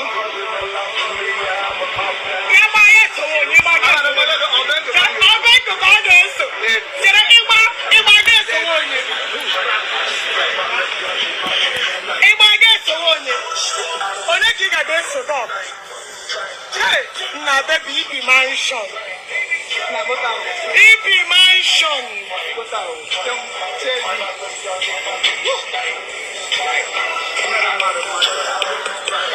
Maybe, if I get to one, it gets a benko. I am like a yes or a benko. A benko, Naga. A bet, Gogo. Yes, we with the auto. I'm not going to make money from the auto. They are making money from it. So you're free. You're just a free. We know them. They are called porn artists. Thank you. Are you one? They are making money from their Baby, speak on. Looking at Google. You're not making money. He said you are troubling people who pay for your people who you sent your you are troubling them for sending your don't be rugged like your friend. No, no. Sometimes they want you to go there. Unania. Oh, these people. They don't get sense.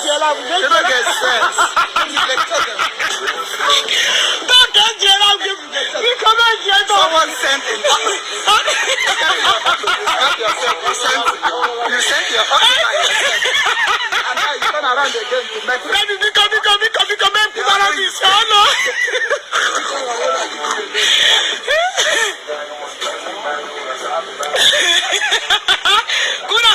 another form. That is good. Never been there before. I can't live here. Kids. Fortunately, man, you're not just a big guy. Pretty hot. But some can talk quick.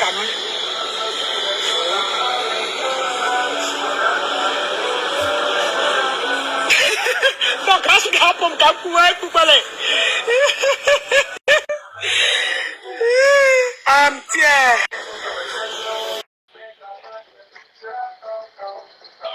Ben koshim tiki. Kina tiki tika. Kina tiki play like a playmate. Marian Shegu shim tiki. Kina ya put up play like playmate. Fahana bom.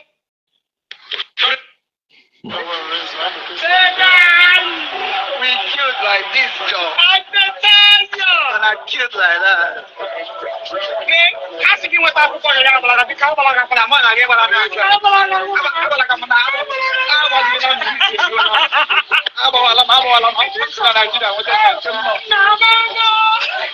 Let me tell you for your information, I got my papers before I even entered here. Thank you. So I did not run. Okay? The papers were mailed to me before I even Get in the state. They asked me, do you want it before you come? Or you want it when you get where you go? So calm down, no? Now, ihe a bụ onye a na-akpọ Ugochukwu. Onye kwụ na vidio na onye a na-akpọ Ugochukwu.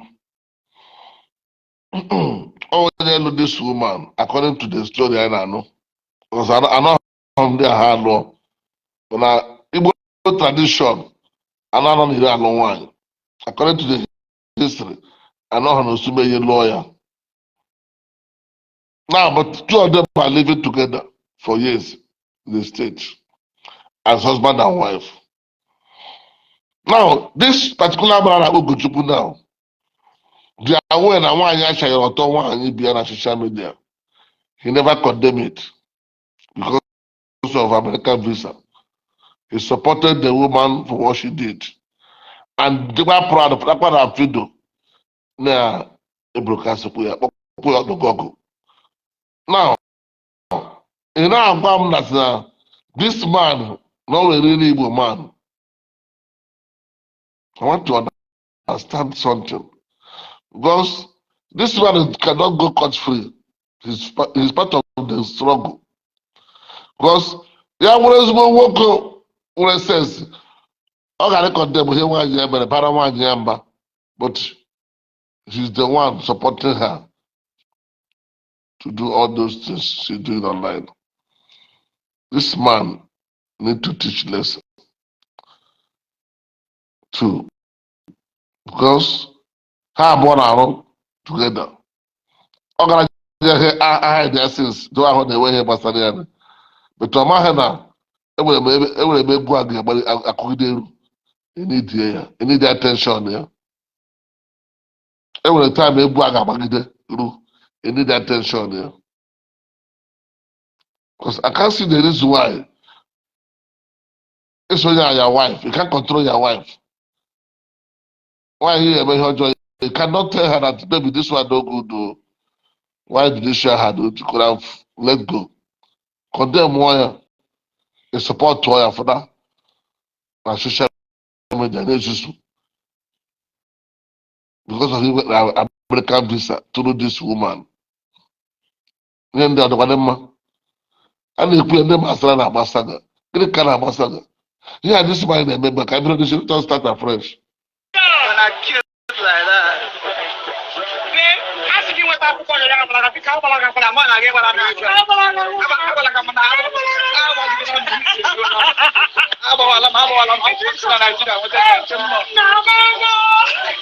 let me tell you for your information, I got my papers before I even entered here. Thank you. So I did not run. Okay? The papers were mailed to me. Before I even got in the state. They asked me, do you want it before you come? Or you want it when you get where you go? So calm down, no?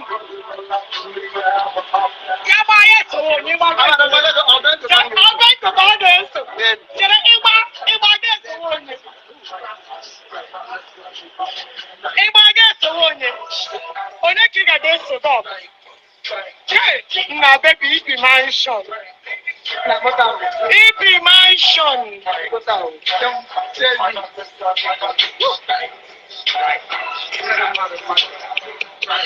Baby, if I get to one, you get to Benko. I am like I to Benko. How many mansion don't do the one? Don't do the one. How many mansion in America? Actually, I'm going to December. I saw mansion there.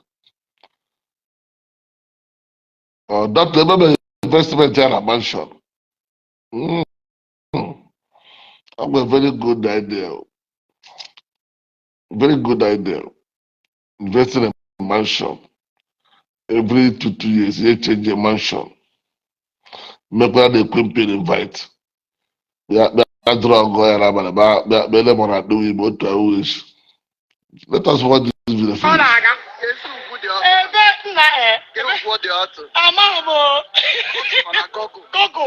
only with the auto. I'm not gonna make money from the auto. They are making money from it. We know them. You are just a free. We know them. They are called pawn artists. Thank you. They are making money from their baby speaker. Not looking at Google. You are not making money. He said you are troubling. They were here now. They were here what I do that now. We feel what like husband, like wife. The same thing. The way they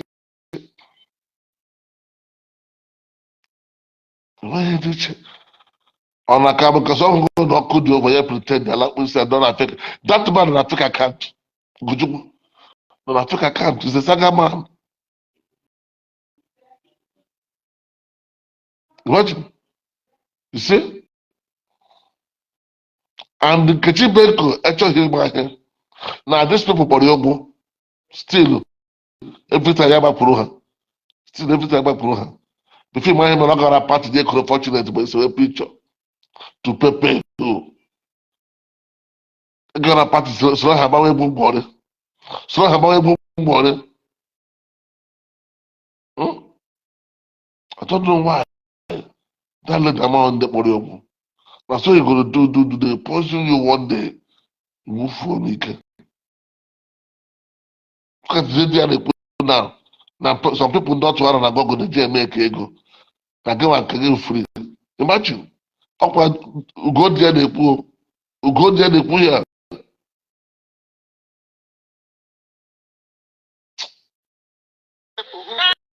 For your auto. People who you sent your auto. You are traveling there for sending your auto. Don't be rugged like your friend. Sometimes they want you to go there. And let me win get the man or something. But the man never win get one. You go all you copy that pop off of me. That's really happy. That's what that teaches. Tunisia. Ego Mr. Rabia. Ego Mr. Ah, child. Working the ego. Ihe ka anyị zọ nwoke mmadụ ndị were ya zụọ ntutu isi zụọ iPhone ọbara ego dị arụ ụlọ.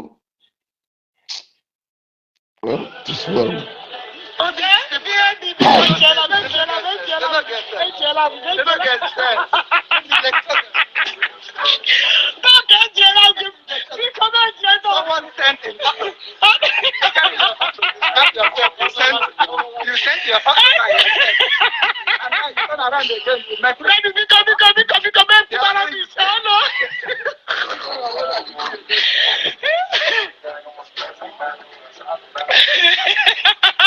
Could have got talking another form. Whether it's good, never be a I can't live here. Kids. Put it to money on just a big guy. Pretty hot. Back some Kadok of work.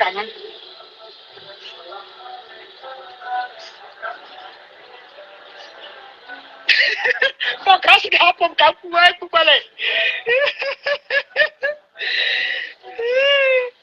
Yeah.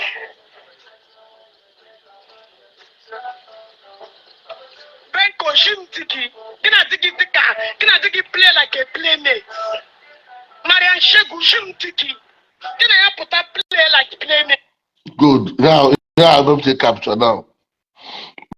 Marian Shegu digging. Can I play like a playmate? It doesn't Abuja now, you know Nigeria. But the guy who need there now. Yeah, but who need there? Can't go far. Nah, Joe. Ị nọ na Abuja ịrụgo Abuja ịlụ dekwe gịlekwe bara shewu gị na dọji aba na Abuja ịrụ na police check-up get this guy so as Hajia. A man na you're taking risk. All the whole police check-up now is aware about you.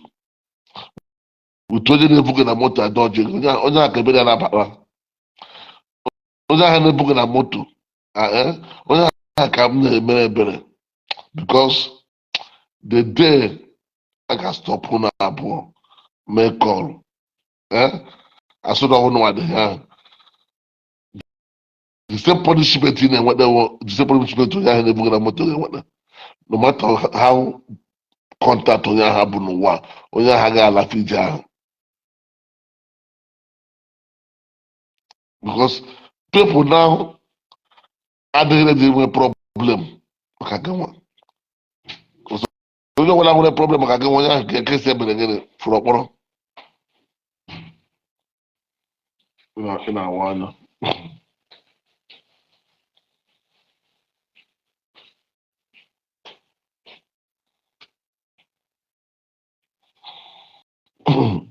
ebidowe awa play game the refresh people si mebe kara agbata ndị mmadụ ewu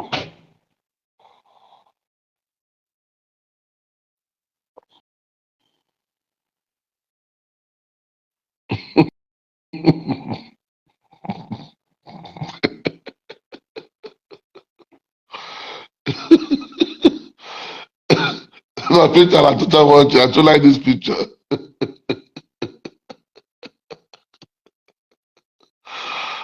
na make up book and it's too much there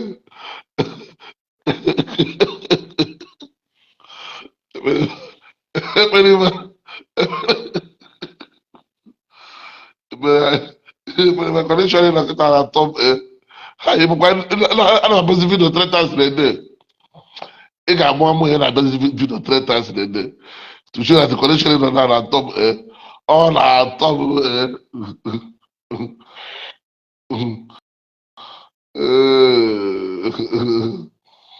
ekpere ma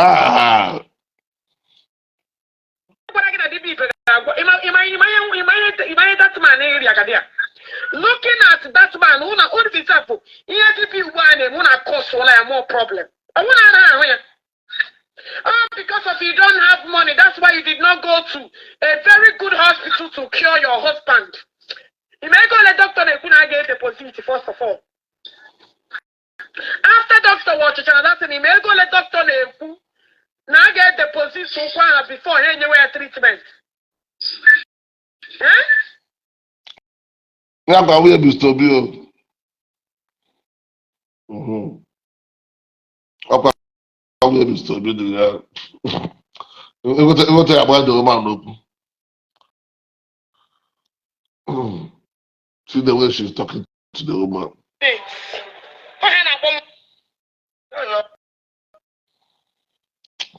No, why not your papa? No.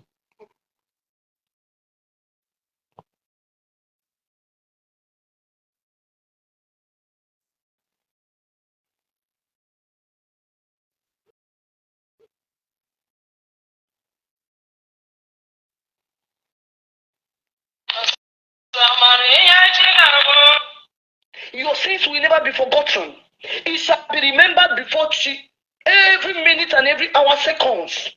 Iga banahaya. And na konki mere megani mozo. Akoro nki mere ishara nudu mirabel. She anudu kechi. Gila kwe again. Send the have mirabel anu teke. Akwa yenwa mirabel jiri. Obi jibawa nwa seto pota be kuku. Ge pota zesi ni we miscarriage pe. Nne enwe miscarriage nwere. You dey fool yourself. Stop fooling yourself. You want miscarriage nwere. If you fulu onweki. If you fulu onweki, you want miscarriage nwere. You don't have any miscarriage. You don't have any miscarriage. Instead you want miscarriage. I'm coming. I want to show you people something. Miscarriage back walk. Not today. So shall it be to her, my dear. Miscarriage back walk. Legally miscarriage. Even miscarriage. Not today.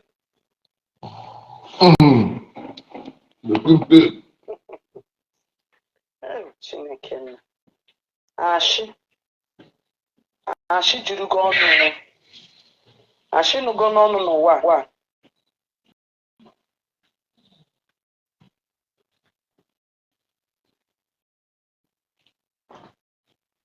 I'm coming. I'm bringing something.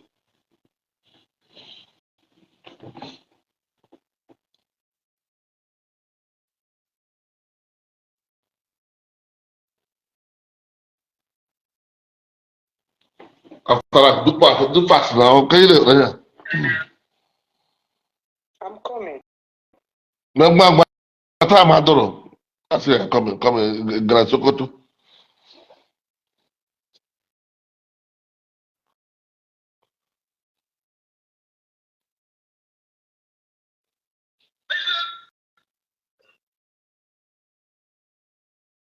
I'm coming. Hold on. J'ai une année qui est là, bien que là, come. I'm coming. No way I'm trying to. Coming, let him be by coming, and I know I'm looking at Megan. I'm saying, so not I believe.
fight in the name of Jesus.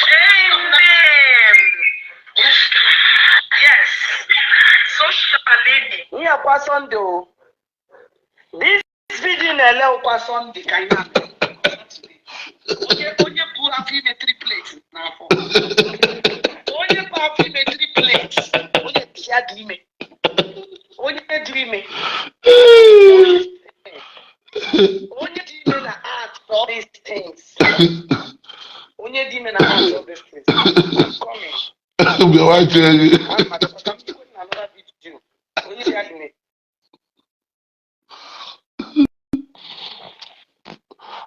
Can he give me another? What about him in a video?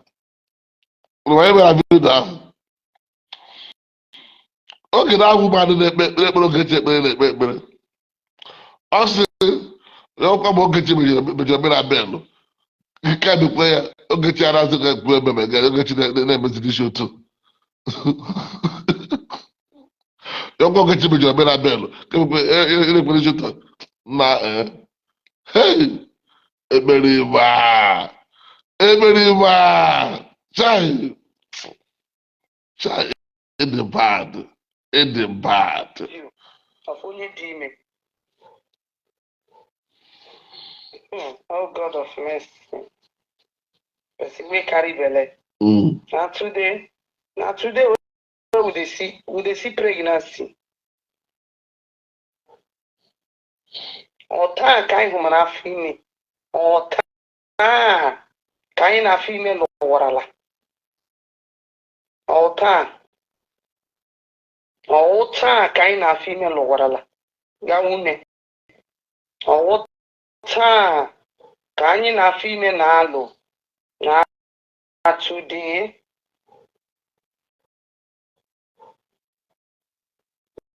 Na today. To go. I want to show you video of ebe he nwetere ya na ụlọ ya na that gate home nọ na Chicago. Ị ga-ahụ onye dị ime confirm ọ nọ dị ime. You will see the video.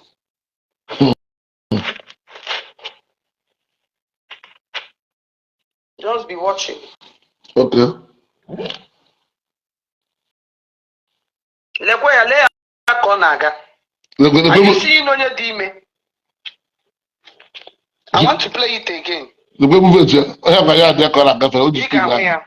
You will see her. Onye dị ime. Lee ya ka ọ na-aga. Amami hụ ka onye si ya dị ime. Somebody dị ime ejima 3 plates. Onye dị ime 3 plates.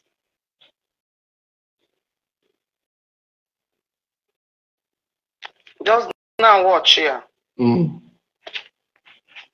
How am I watching? Watch watch ọfụma. Watch ya ọfụma. After that. Ị ga-ahụ ya. Onye dị ime. Onye dị ime lee na onye bụ afọ ime o. This is somebody si ya dị ime. Let me still play it.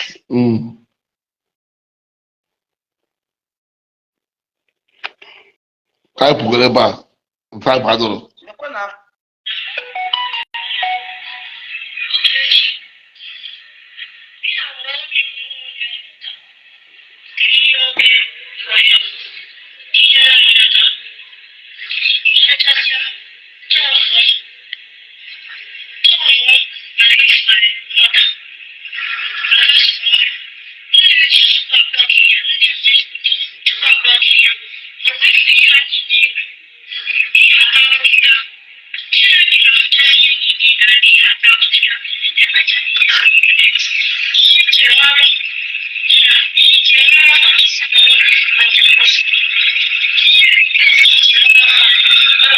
Thank you, my dear.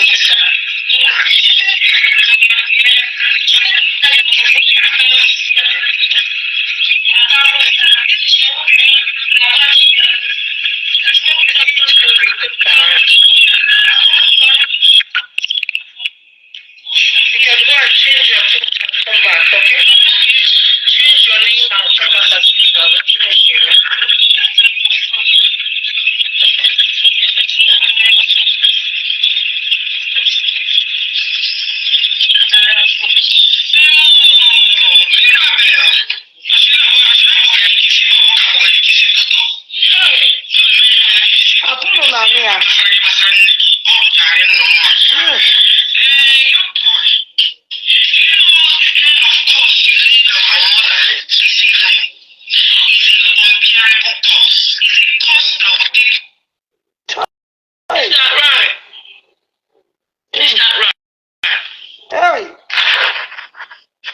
Hey, this is not right though. Very bad. It's very, very bad for any honest person.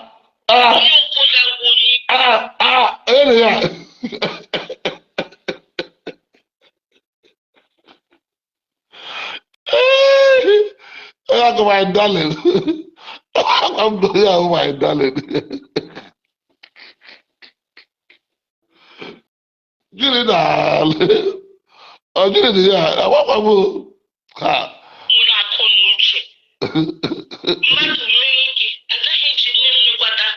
Solve a problem. Now, solve a problem. Is a child. He's a child. You don't have to use such harsh words on him. You don't. You don't have to use harsh words on him. Edwin is insulting me, Julie. Let him insult me, darling. Nothing will stop me from saying the truth. Juliet, Madu, please don't come here to tell me whoever that is insulting me because I'm used to it already. These people sing my name like music every day. I don't care. If I know something, they insult me. I don't give a shit. But if I will say it when I see it. You know what I mean? Julie, my darling.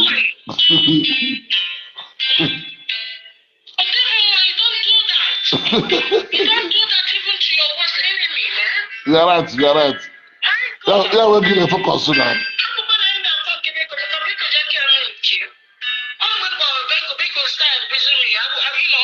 This is nothing to. I don't want to be a part of this nonsense. That is the message this evening. Because, and then again, another message that's now Baruno. Use the person directly. It's not nice. It's not nice.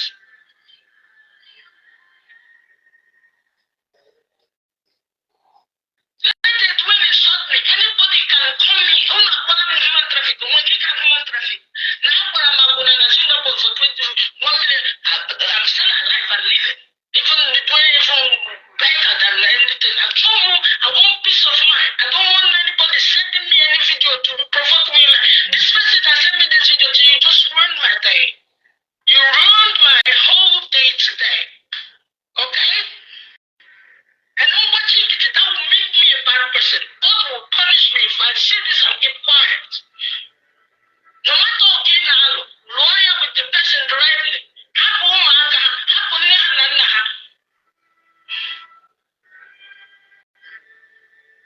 I'm gonna pin the number now. But you call and make a reasonable contribution. I'm not pinning my number for anybody to come here and insult anybody. Okay? Because if you insult anybody, I will let you go. You have to contribute reasonably as a parent, as a mother, as a father, as whatever you think, as a concerned citizen. That's what I'm doing right now. I'm not against the Obla. I'm not doing saga with Onye Obla. My first time, welcome when you Juliet. Welcome, darling. Yeah. I'm going to pin the number. You contribute reasonably. I don't know about to fight anybody because it's just to address this thing. Yeah, I want that carry. Let it stop. And the papa that girl, please remove it from your platform, Ogechi Okeke. Remove that father of the girl. That girl no where now marrying the mother. So, you guys have had it, and you guys have had, and you guys have seen it. Yeah.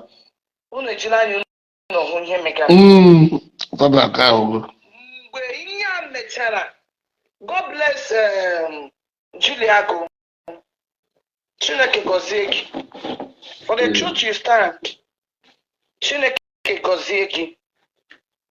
And Allah chukula azụ n'ihe ọjọọ Because Iganiru Bundu Ilacha Zubon, as you are standing on the truth, Monyuku Monyan Tonobla Neherenu, Taonya Otana Yomra de Gema. I don't support evil. Evil is very, very bad.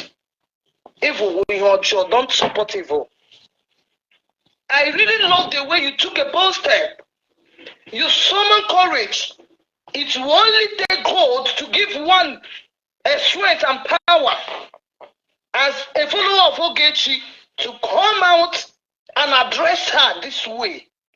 For you, gathering the morale, summoning the courage. Correct Yana this attitude. Correct Yana this kind of a thing she did. I talk up for you. I tore my cap for you. You are wonderful. For doing this great work, you are wonderful. Forget any noble name, any name on social media.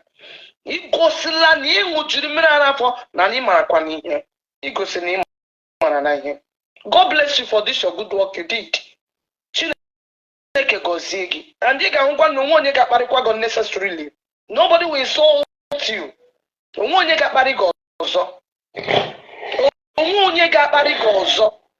Because I saw a good potential in you. Let's me large with a large park. Neutral go to you decide here. Sinadia so now one of the people this man, what this man from every demand area. What put I from the supermarket table area?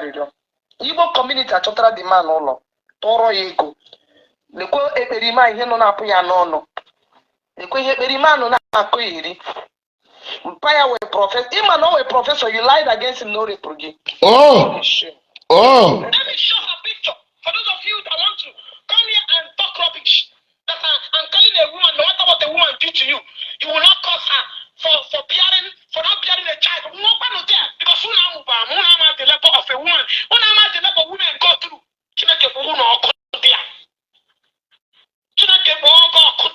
Condone such acts, and they will never permit it in my own life. Because he did be me before. He did me before. Mothers, make more 10 times. Oh! You because you are not a mother. Yes. You don't know what it takes to be a mother. Because if you know what it takes to be a mother, you can't make one of the mother. Na to the mother. Na to the umaka. Ipotagis na madu barimwagi. Princess in a Kokuana. I can't even remember the princess barimwagodi. I can't even remember the princess Guragoku. Na princess barimwagi. She like a wogo dia. Idiot.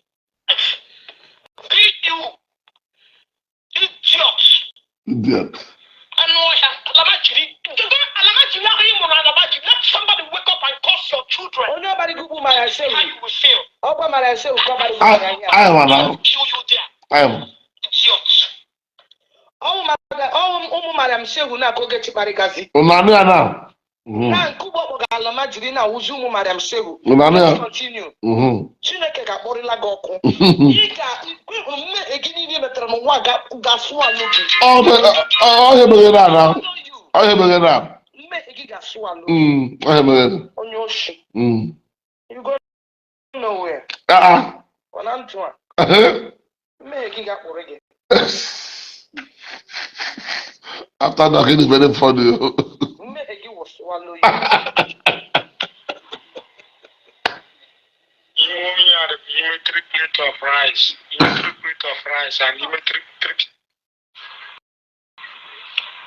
This one is some of the video yesterday or delete. I'm not looking. No carry capture the video. And on chief pilot guys were watching yesterday. Yeah, kita county work kita yesterday do delete. Long back guys bara na yesterday. Nordic going around the street. Which yesterday do boy was delete. Thank you, my brother, for sending this video. It's a reference. I got the list to Shriha. You go nowhere. I said, okay, sorry, because I did what people asked me to do. In a near now. Pay attention. Pay attention. Ọsẹ fúnakìtà bò sí oyó mẹjọrọ gbàgbà ya pàtàkì ọdún mẹjọ gbàgbà ya iṣẹ ìfúwúnù because of gini people still had to do so. She never decide on her own. Òun bìrì obi nchegharị na ihe o mere gị wụ ihe ọjọọ.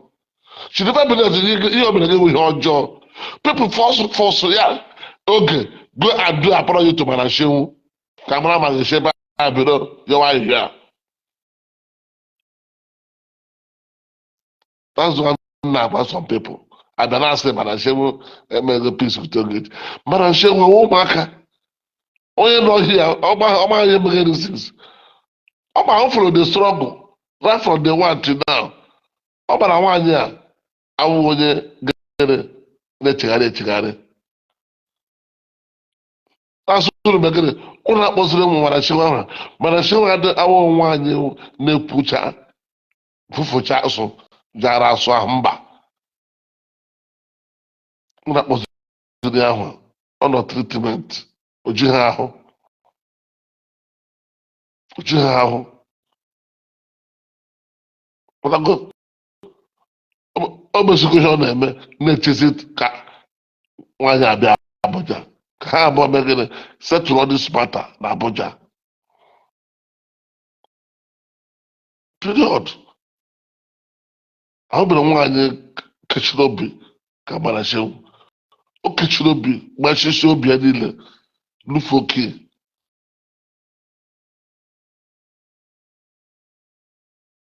Ọ mazikwa ihe mere na Facebook.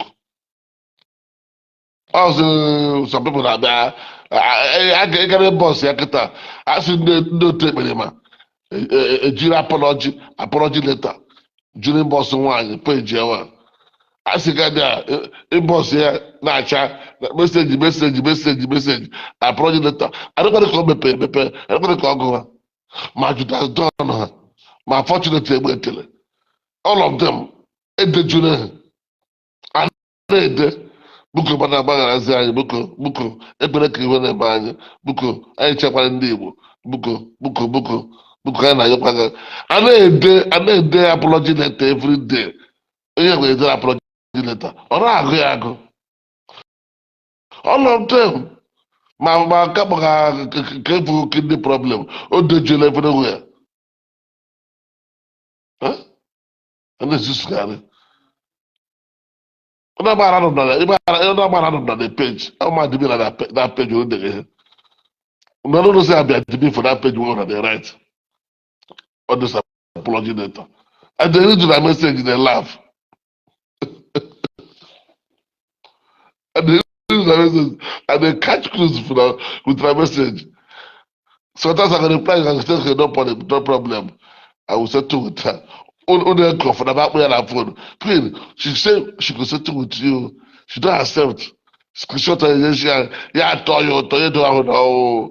But I showed the message. About no more than the message.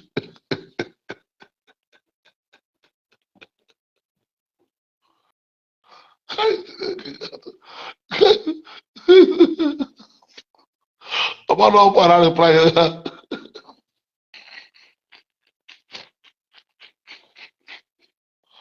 Ejula ghara ịbọsụ dị ụgbara swear to God ịbọsụ nwaanyị ju eju edere ha ede na achịsị na ndeke so ndị enweghị obi ndị ajakawa ọdụ ndị enweghị obi ndị enweghị ekpe ego ka nwekeke ezu isi gbada mma enwere ike na-provide ego azụ tiwerekọta idewọtasị ya oge nwere problem akwesịghị sọpọtọ no problem. Did I support you? 25,000 naira. It does.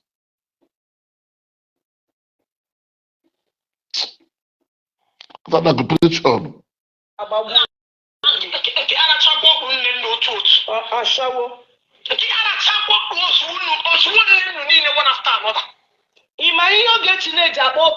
I'm sorry for using this language. Ogechi mara ashawo na low were why abata ya mama. You talk about ashawo. Ogechi mara ya ofuma. Ogechi mara ashawo wapa ya wapa. During the time I'm going to go Apasa. Ahụ ka ashawo ya pụrụ ya, ọ pụrụ ya n'isi. Mgbe ọ na ọ gasịrị egwu girls. She from Ebu Girls, Mbogre Ebu Girls. Ara shawo ya bidoro ya, gbawa ya. Ara shawo ya no na agba ya mgba ahụ. Yo tiri mo turula that time may ya port kwụsị school. After some time so ọ gbagidere egwu Akwasa, ọ gagazi school ya were drop out. Mecha bịa gbata ego gbatara na shawo mgbe la Bishop Lasbury. Were irete. Ya la Bishop Lasbury. Irete. Yala Bishop Lasbury. Ogechi, sorry to use this words. Imanya not to jireke man on Imara akuna why ye be. Child. Imara non-controllable. Because the guy all those things is not part of you. Every time up again on, people on a quantity.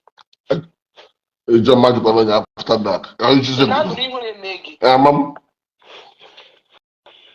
I'm calling you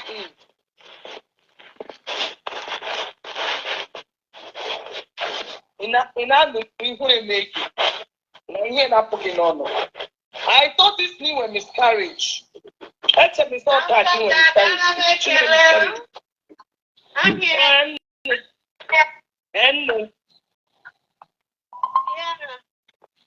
I'm making on your volunteer fans read talk with NK Benko, the Palace of Justice. Change my way. Our princess Nekelono. Bring me in. I want to say a very big thank you to the whole world who has been reaching out to me. People keep making videos, people keep commenting, people keep calling in and speaking up for me. I'm so appreciative. And I'm making Lono. I never knew I was really loved like this. Seriously. I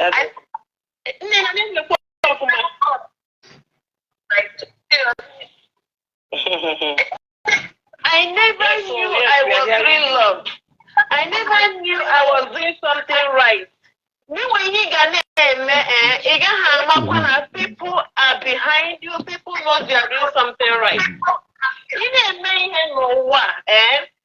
I'm receiving so many calls. Who is this? In a competition. If you don't know that you're doing competition, hear it from me in a competition. Let's continue. Chumwanya, Nduga, a bit of the Nduga.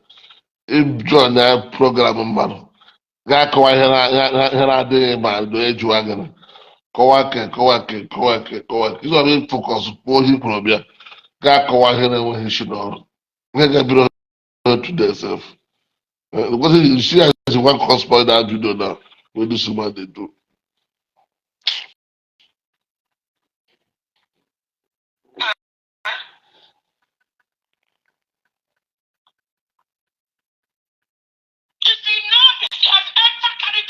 That's why all these married women are useless. All of them.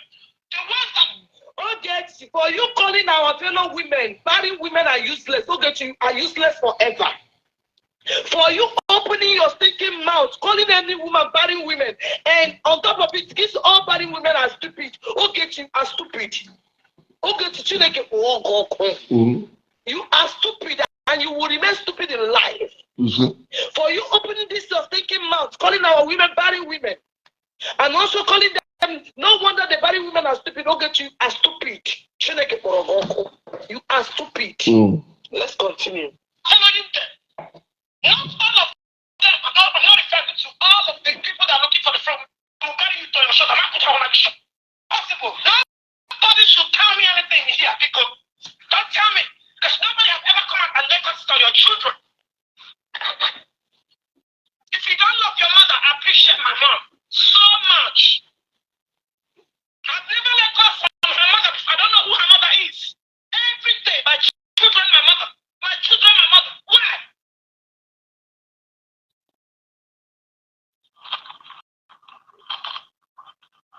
Ogechi Okeke nwa. Ọ bụrụ na ị mụrụ nwa otu isi akpa agwa wu otu nwaanyị mụrụ nwa si akpa agwa. You don't have a heart of a mother. You don't have a character of a mother in you. You don't possess a good mother in your life. Ịmụghị nwa. Ịmụghị nwa. Ịmụghị nwa. Enwe nwa ịmụrụ. Onye na-enye angry face ị ga-anwụ na angry face go. Chineke ga-akpọ ọkụ with this angry face. Onye na-achị angry face Chineke ga-akpọ ọkụ there. Idiot, useless set of people. Ọngụ unu na ihe ọjọọ ji gba agbata obi. Unu like ihe ọjọọ karabiga ihe ọjọọ oke. Ihe ọjọọ na-achị eze n'ime unu ya na-atụ unu. Unu hụ ihe ọjọọ kpọọ ihe ọjọọ ihe ọjọọ unu aga akpọ ihe ọjọọ ihe ọjọọ. Unu hụ ihe ọjọọ ihe ọma unu sọrọ ihe ọjọọ unu hụzie ihe ọjọọ unu na-congratulate ihe ọjọọ. Chineke kpụ unu ọkụ. I'm coming. Let me still continue.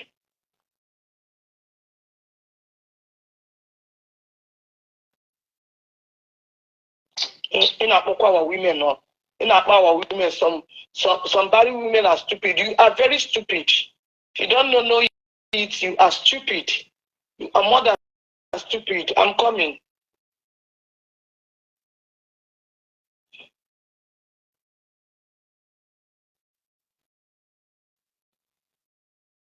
Come on. Come again, a book go. I'm coming. Let me bring the video back. Okay. Do fast, do fast. Go to go sleep. And people want to justify. Angry face na-enye nga Chineke ga-abụgo m gị nwa onye angry face a. Onye angry face Chineke ga-akpọ ọkụ n'abalị.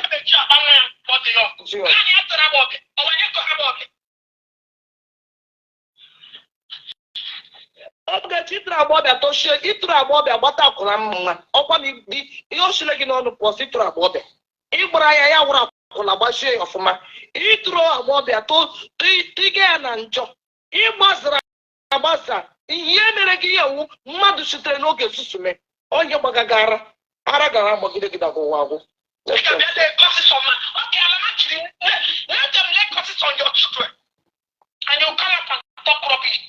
Aka ihe onye ọgbọga alama jiri na awụzi ụmụ mọmị mara m shehu ka ọ mepụrụ ọnụ na-akpala majiri Ogechi ana m akpagharị ụmụaka ọ bụrụ na m na-akparị ụmụaka would have calls on your own now.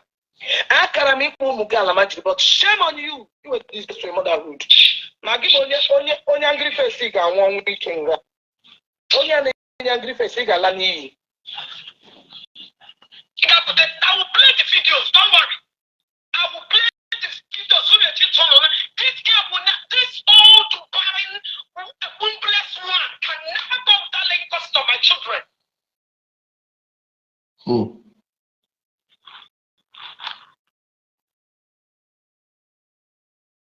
And somebody will come out here and tell me, hey, when I saw that little boy, you will carry you to your shoulder. I'm going to show them on Facebook, give them a empty time.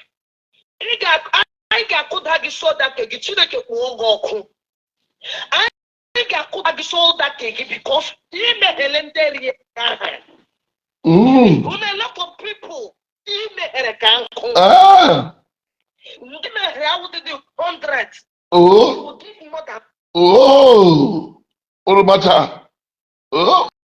Ịgbachara o meghere ndị dị ahụ n'aka 100. Okay.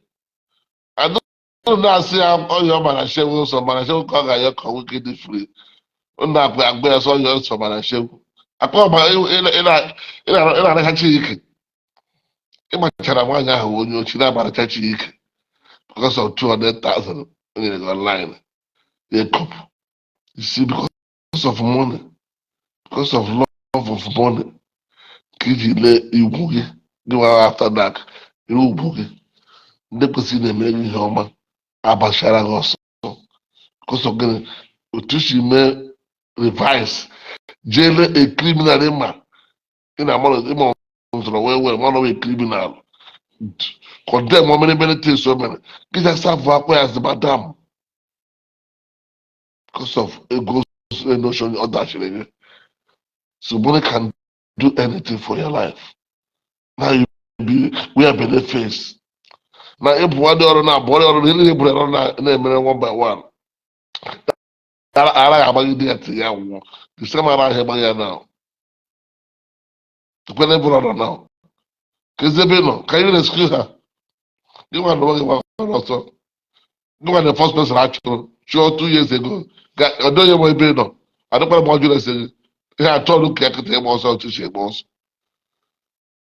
I told you can I have also to share boss. And it's good one to work.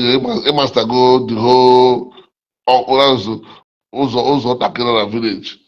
It must go the whole bush to share a boss. They want to wear the bomber. The bomber. Cerebral about and the Fuji and motor every day. Motor can make a lot of ebe use here. A motor village. As the motor of Fuji of Warrior Gage. Motor you don't even on the miles. All contemporary. When you want to see a lawa. Yeah, lawa. A pussy motor, Yama's de Kekera paper. And this is Yamaha Kekera paper. Or Yamaha boat. So one day you had done lucky man, on a boat here, I was on your trying. Ọmọ yẹn fara bọ́ tí a sọ yóò tó ayé. Ilé hip ìfìdígẹ́ ẹgbẹ́ ọ̀sẹ̀tì ti dùn ojì. Afa ìdè comot. Okay. Yeah, after this I wan go sleep small. Each of you can put a shoulder on to a kind of very sure. Let's continue. Make sure say come before 12 one o.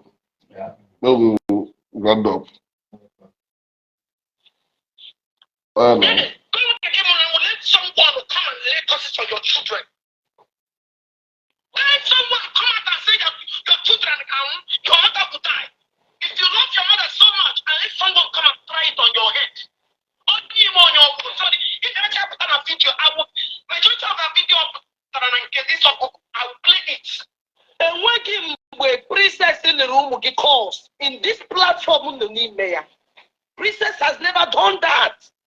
Remember, yeah. Man, Nkechi, with this page, and I lay course no marker. Neither one on one now, Neso, and I'm admin at this page. I've never, and I don't welcome such. And people have been at this page, I'm that I insult children. And I can never welcome such. All this while Princess has been calling in this platform. She had never let go for your children. You are a liar. You will not with me now. You are running there. Hello. I'm still with you.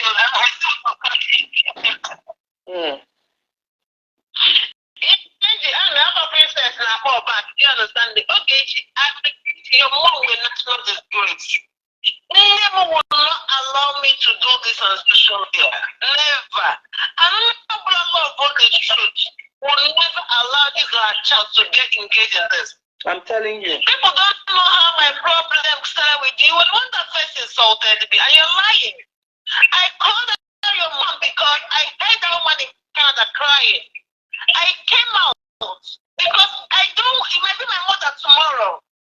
And I want society to judge me because I spoke out for somebody I don't know. And I'm very happy that mama, wherever she is, she understands she will be praying for me for speaking up for her. Yeah.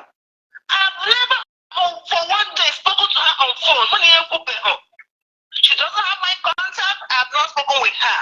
But mama, just know that people are behind you. Maybe your daughters may not want to speak up, but somebody you don't know from anywhere spoke up for you. And that was why I called Ogechi Okeke. Edith,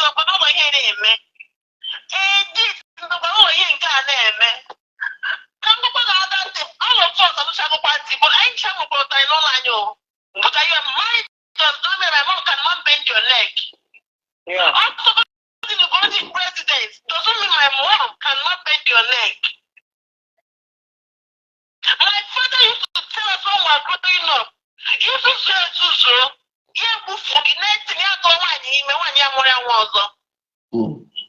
If my father can go to that length, someone has to say then he's gonna waste you. Let's see, yeah, you have to know the kind of parents you put that, family you put that. They don't take shit. And he keeps saying, when the name is lost, everything is lost. Okay, you've lost everything. Sure. You can have money today and you lose the money. Sure. So my father is still alive. You can make the money tomorrow. But you don't show your name. You lost everything. Okay, you've lost it all. Right now. I lost all liar. Go and beg your dad. Go and beg your dad. I got problem, man. I can't remember when I cried. All this thing, it doesn't get to me. I have a very tough skin. Every month when I was watching that boy, and I'm happy that gave me that life one on the back. I called him with my face. I called him like crying. And the one saw me. Okay, to go and beg that boy. He also, imagine that boy in Efe. Look at now, only thing you are getting mad. You are going to the hospital trying to prove nonsense points because it caused a tiger tail. Yeah. And I keep telling you. Yeah. All those your people sending me friends to West calling me, calm down, we can sort this thing out. What are we going to do? Let them stop calling me. Yeah. Let them stop. Let them stop. I'm not this kind of women, and I'm so happy again today. I saw many new voices coming out and calling in. Okay, you've put the tiger's tail. You've got into the brim. You've got into a bro. And I want to tell you, if you have your way, push that idiot who calls you himself your husband out of the house. I'm He's telling your worst enemy. I'm telling you. That guy he wants you to sing down. A woman called him for the You know, that guy Yeah. what you felt for me is not what you see on social media. You know my husband is behind me. Why? Because he's a responsible man. Even if it's from royal family, but I'm everyone's in a royal family. I want problem like village. Do you get me? And here I came out, I want to do it. What did I hate? It's on a bias sheet. Oh, yeah. I didn't want them to stand for the truth. And I didn't talk to them coincidentally. My dad is a legal luminary. And you want me to lie? e nwere one woman nọ na US na Michigan a na-akpọ Chinwendu so na ndị a na-akpọ highest donor Ogechi Okeke Njaka. Chinwendu na-adonate ego na NGO Ogechi Okeke Njaka for years. Ruo oge Ogechi na-ehere talk and do. Ịmakwa na adreesị Chinwendu ma phone number Chinwendu ji zụọ Ogechi talk and do. Chinwendu azụghị talk and do anọ na-eyuzu. Ọ to gịnị to support Ogechi. Chinwendu zụrụ talk and do ahụ utere adreesị ebe obi na Michigan. Telephone number, everything not there. Full name not there. You got to go. Children never put out one that you get save address their phone number one. For the keep use against her in future. Somebody that support your NGO. Now to clean a copy, save address here, telephone number. In case of tomorrow, you put it get use against her. Or you change it, put your group, get use against her. What an evil human being. Any ego free. Give the save address here. Only. She went to that talk and do. Or use her. Or tear the fridge here.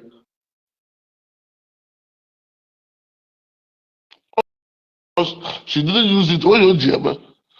Let's go cause for no guy. I hear na gaga. But she went to be on my page, maybe call, call. In the next 20 minutes, Uriaka fell alive. And it's a travel. Ogechi will address Chiwendu na phone number post to the public.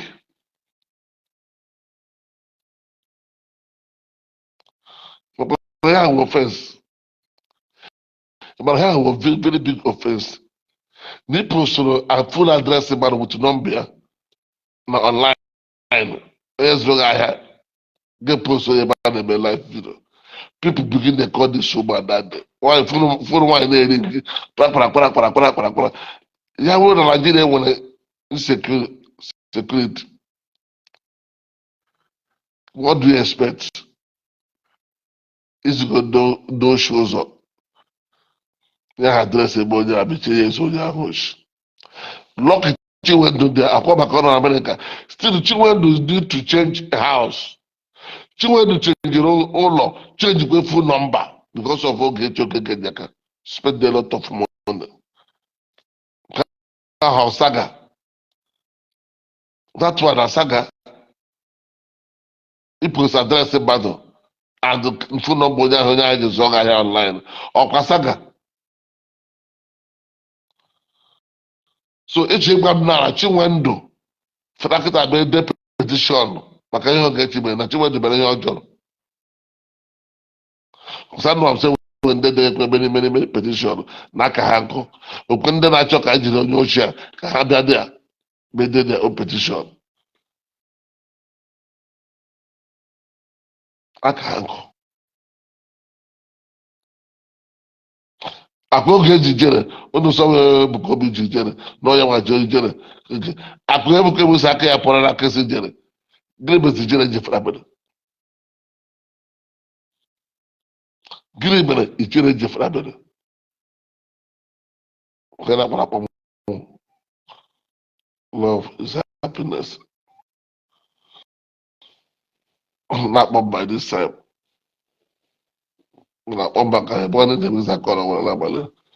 So all of the thing can bring back what come here. Like I loved you. Like even though it's not easy. I swear to God. Yes, sir. It's not easy. Nobody can do it. Yes, sir. I loved you and I keep loving you. Yeah. I need to go to passport. I can call him back. Okay, I will back to back. Okay. I'm not a coward. And I can do this for a woman. I fight to finish. Okay, I'm not a coward. You even to the wrong person. You're a mad person, like you said. But I'm going to treat her madness. Thank you very much, everybody. Yeah, there you know.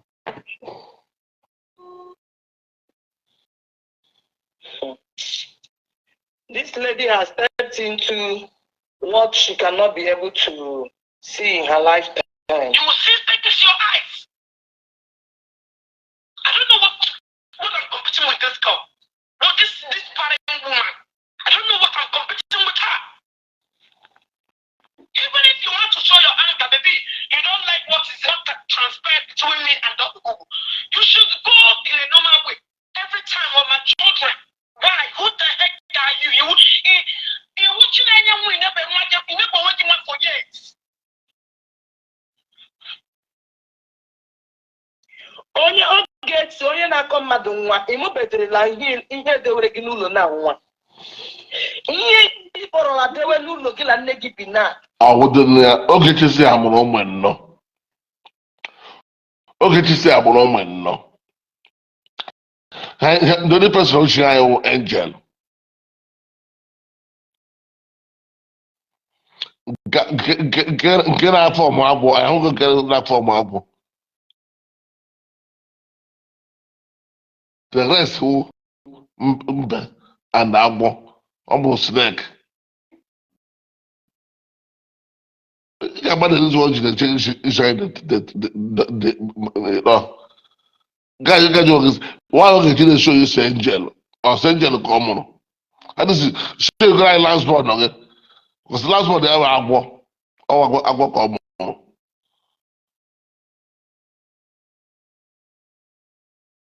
Oh, try to punish here. Without going here. Yeah, do why you say angel or angel common. Oh, Abo and the baby. I have after the angel. You are committed. Now I need to pay this guy call. Look at the very serious. That guy nwa. Ituru bedime aturu ihe na claim na inwe gemis. Iti bedime for once. Ma afi mure ya nwa. Iti bedire nwoke enwe naza. I am pregnant for my husband I'm living together with. Now we need to roll elsewhere. Bia bo ya on your own. Itu bedire nwoke ime before. Both afi me.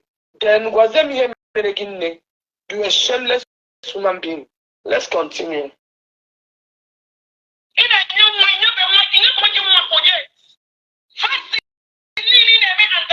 Ogechi, gị nwa n'onwe gị na-enye nwa ị nwere indọstrị ebe a na-akpụ nwa ị na-ekekwanụ nwa na-ekenye onye ọ masịrị gị iwu ịsa gị ojiji oji mma onye nwanyere ya erie. I remember si na that video kpọgo onwe gị na iwe ojiji na ijiji iji mma onye nwanyere ya erie.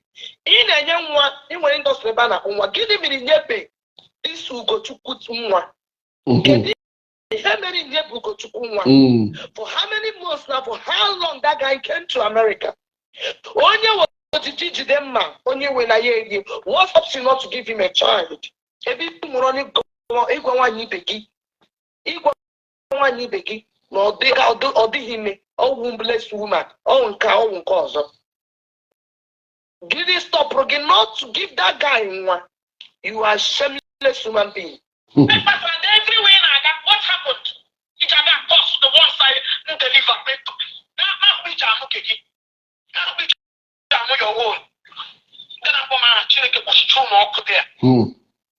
Because each have a true level. Each have a true level.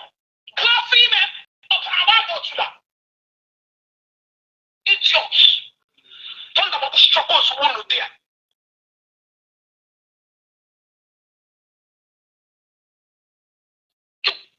Imana Ogechi onwe ihe m ga n'ime gị na-agbawasị gị obi iji lee ụmụ ndị ọzọ na-akọ ọsọ ha because na ịmụrụ ụmụ gị under pens na ịmụrụ ụmụ gị under na ọ naanị gị bụrụ afọ ime without any man around you. Ịmụrụ ụmụaka ndị na ụmụ gị nwoke nụ gị n'akụkụ na onwe nwoke nụrụ uri ya ga-aka n'ukwu mgbe ime na-eme gị onwe nwoke siri gị nne n'otu o si eme gị enwe nwoke gị na-eso mee strolling ịgara ije afọ ime enwe nwoke gị na ya nwe nwoke jụrụ gị si n'isi ọwaga gị enweghị nwoke ọgwụ onweghị nwoke. That is why iji nwụọ n'ihu nwa mmadụ gị na kọsụ ya gị hụ ụmụ ndị mmadụ gị na kọsụ ya because n'ịma na ịmụrụ ụmụ gị under pens na ịmụrụ ụmụ gị naanị gị because ọ bụ na ịmụọ ya wit di ịnọ n'ụlọ ti mụọ ya ile otu nwa si atọ n'aka di na nwunye ị ga-enwe na kọsụ nwa onye ọzọ. Let's continue. Miscarriage or working. Do you know what? How many miscarriage Ogechi with? Ogechi with miscarriage of triplets. Na nwa miscarriage nwere iribedi ime adị ma afọ ịmụ amụ. Akwa ifri iribedi ime n'aka di gị na this particular guy na Ugochukwu na iribedi ime mbụ n'aka ya ma afọ ịmụ amụ. So for gị nwa n'onwe gị na-amụbere this guy nwa. If I were you, when I get quickie, but I be a cook. Because everybody like a guy now. Maybe this guy this is going to 1 year now. This guy go to America. Onobla no le guy naka. He even naka the guy. So for that reason, the question you want if you know what I get quickie, I will name Katara Traganya in what you want in your life. That is why it's after give me upon getting a common make you bless woman. All you want to put on social media. Now they are called mad womanless woman. Shame on you. Let's continue.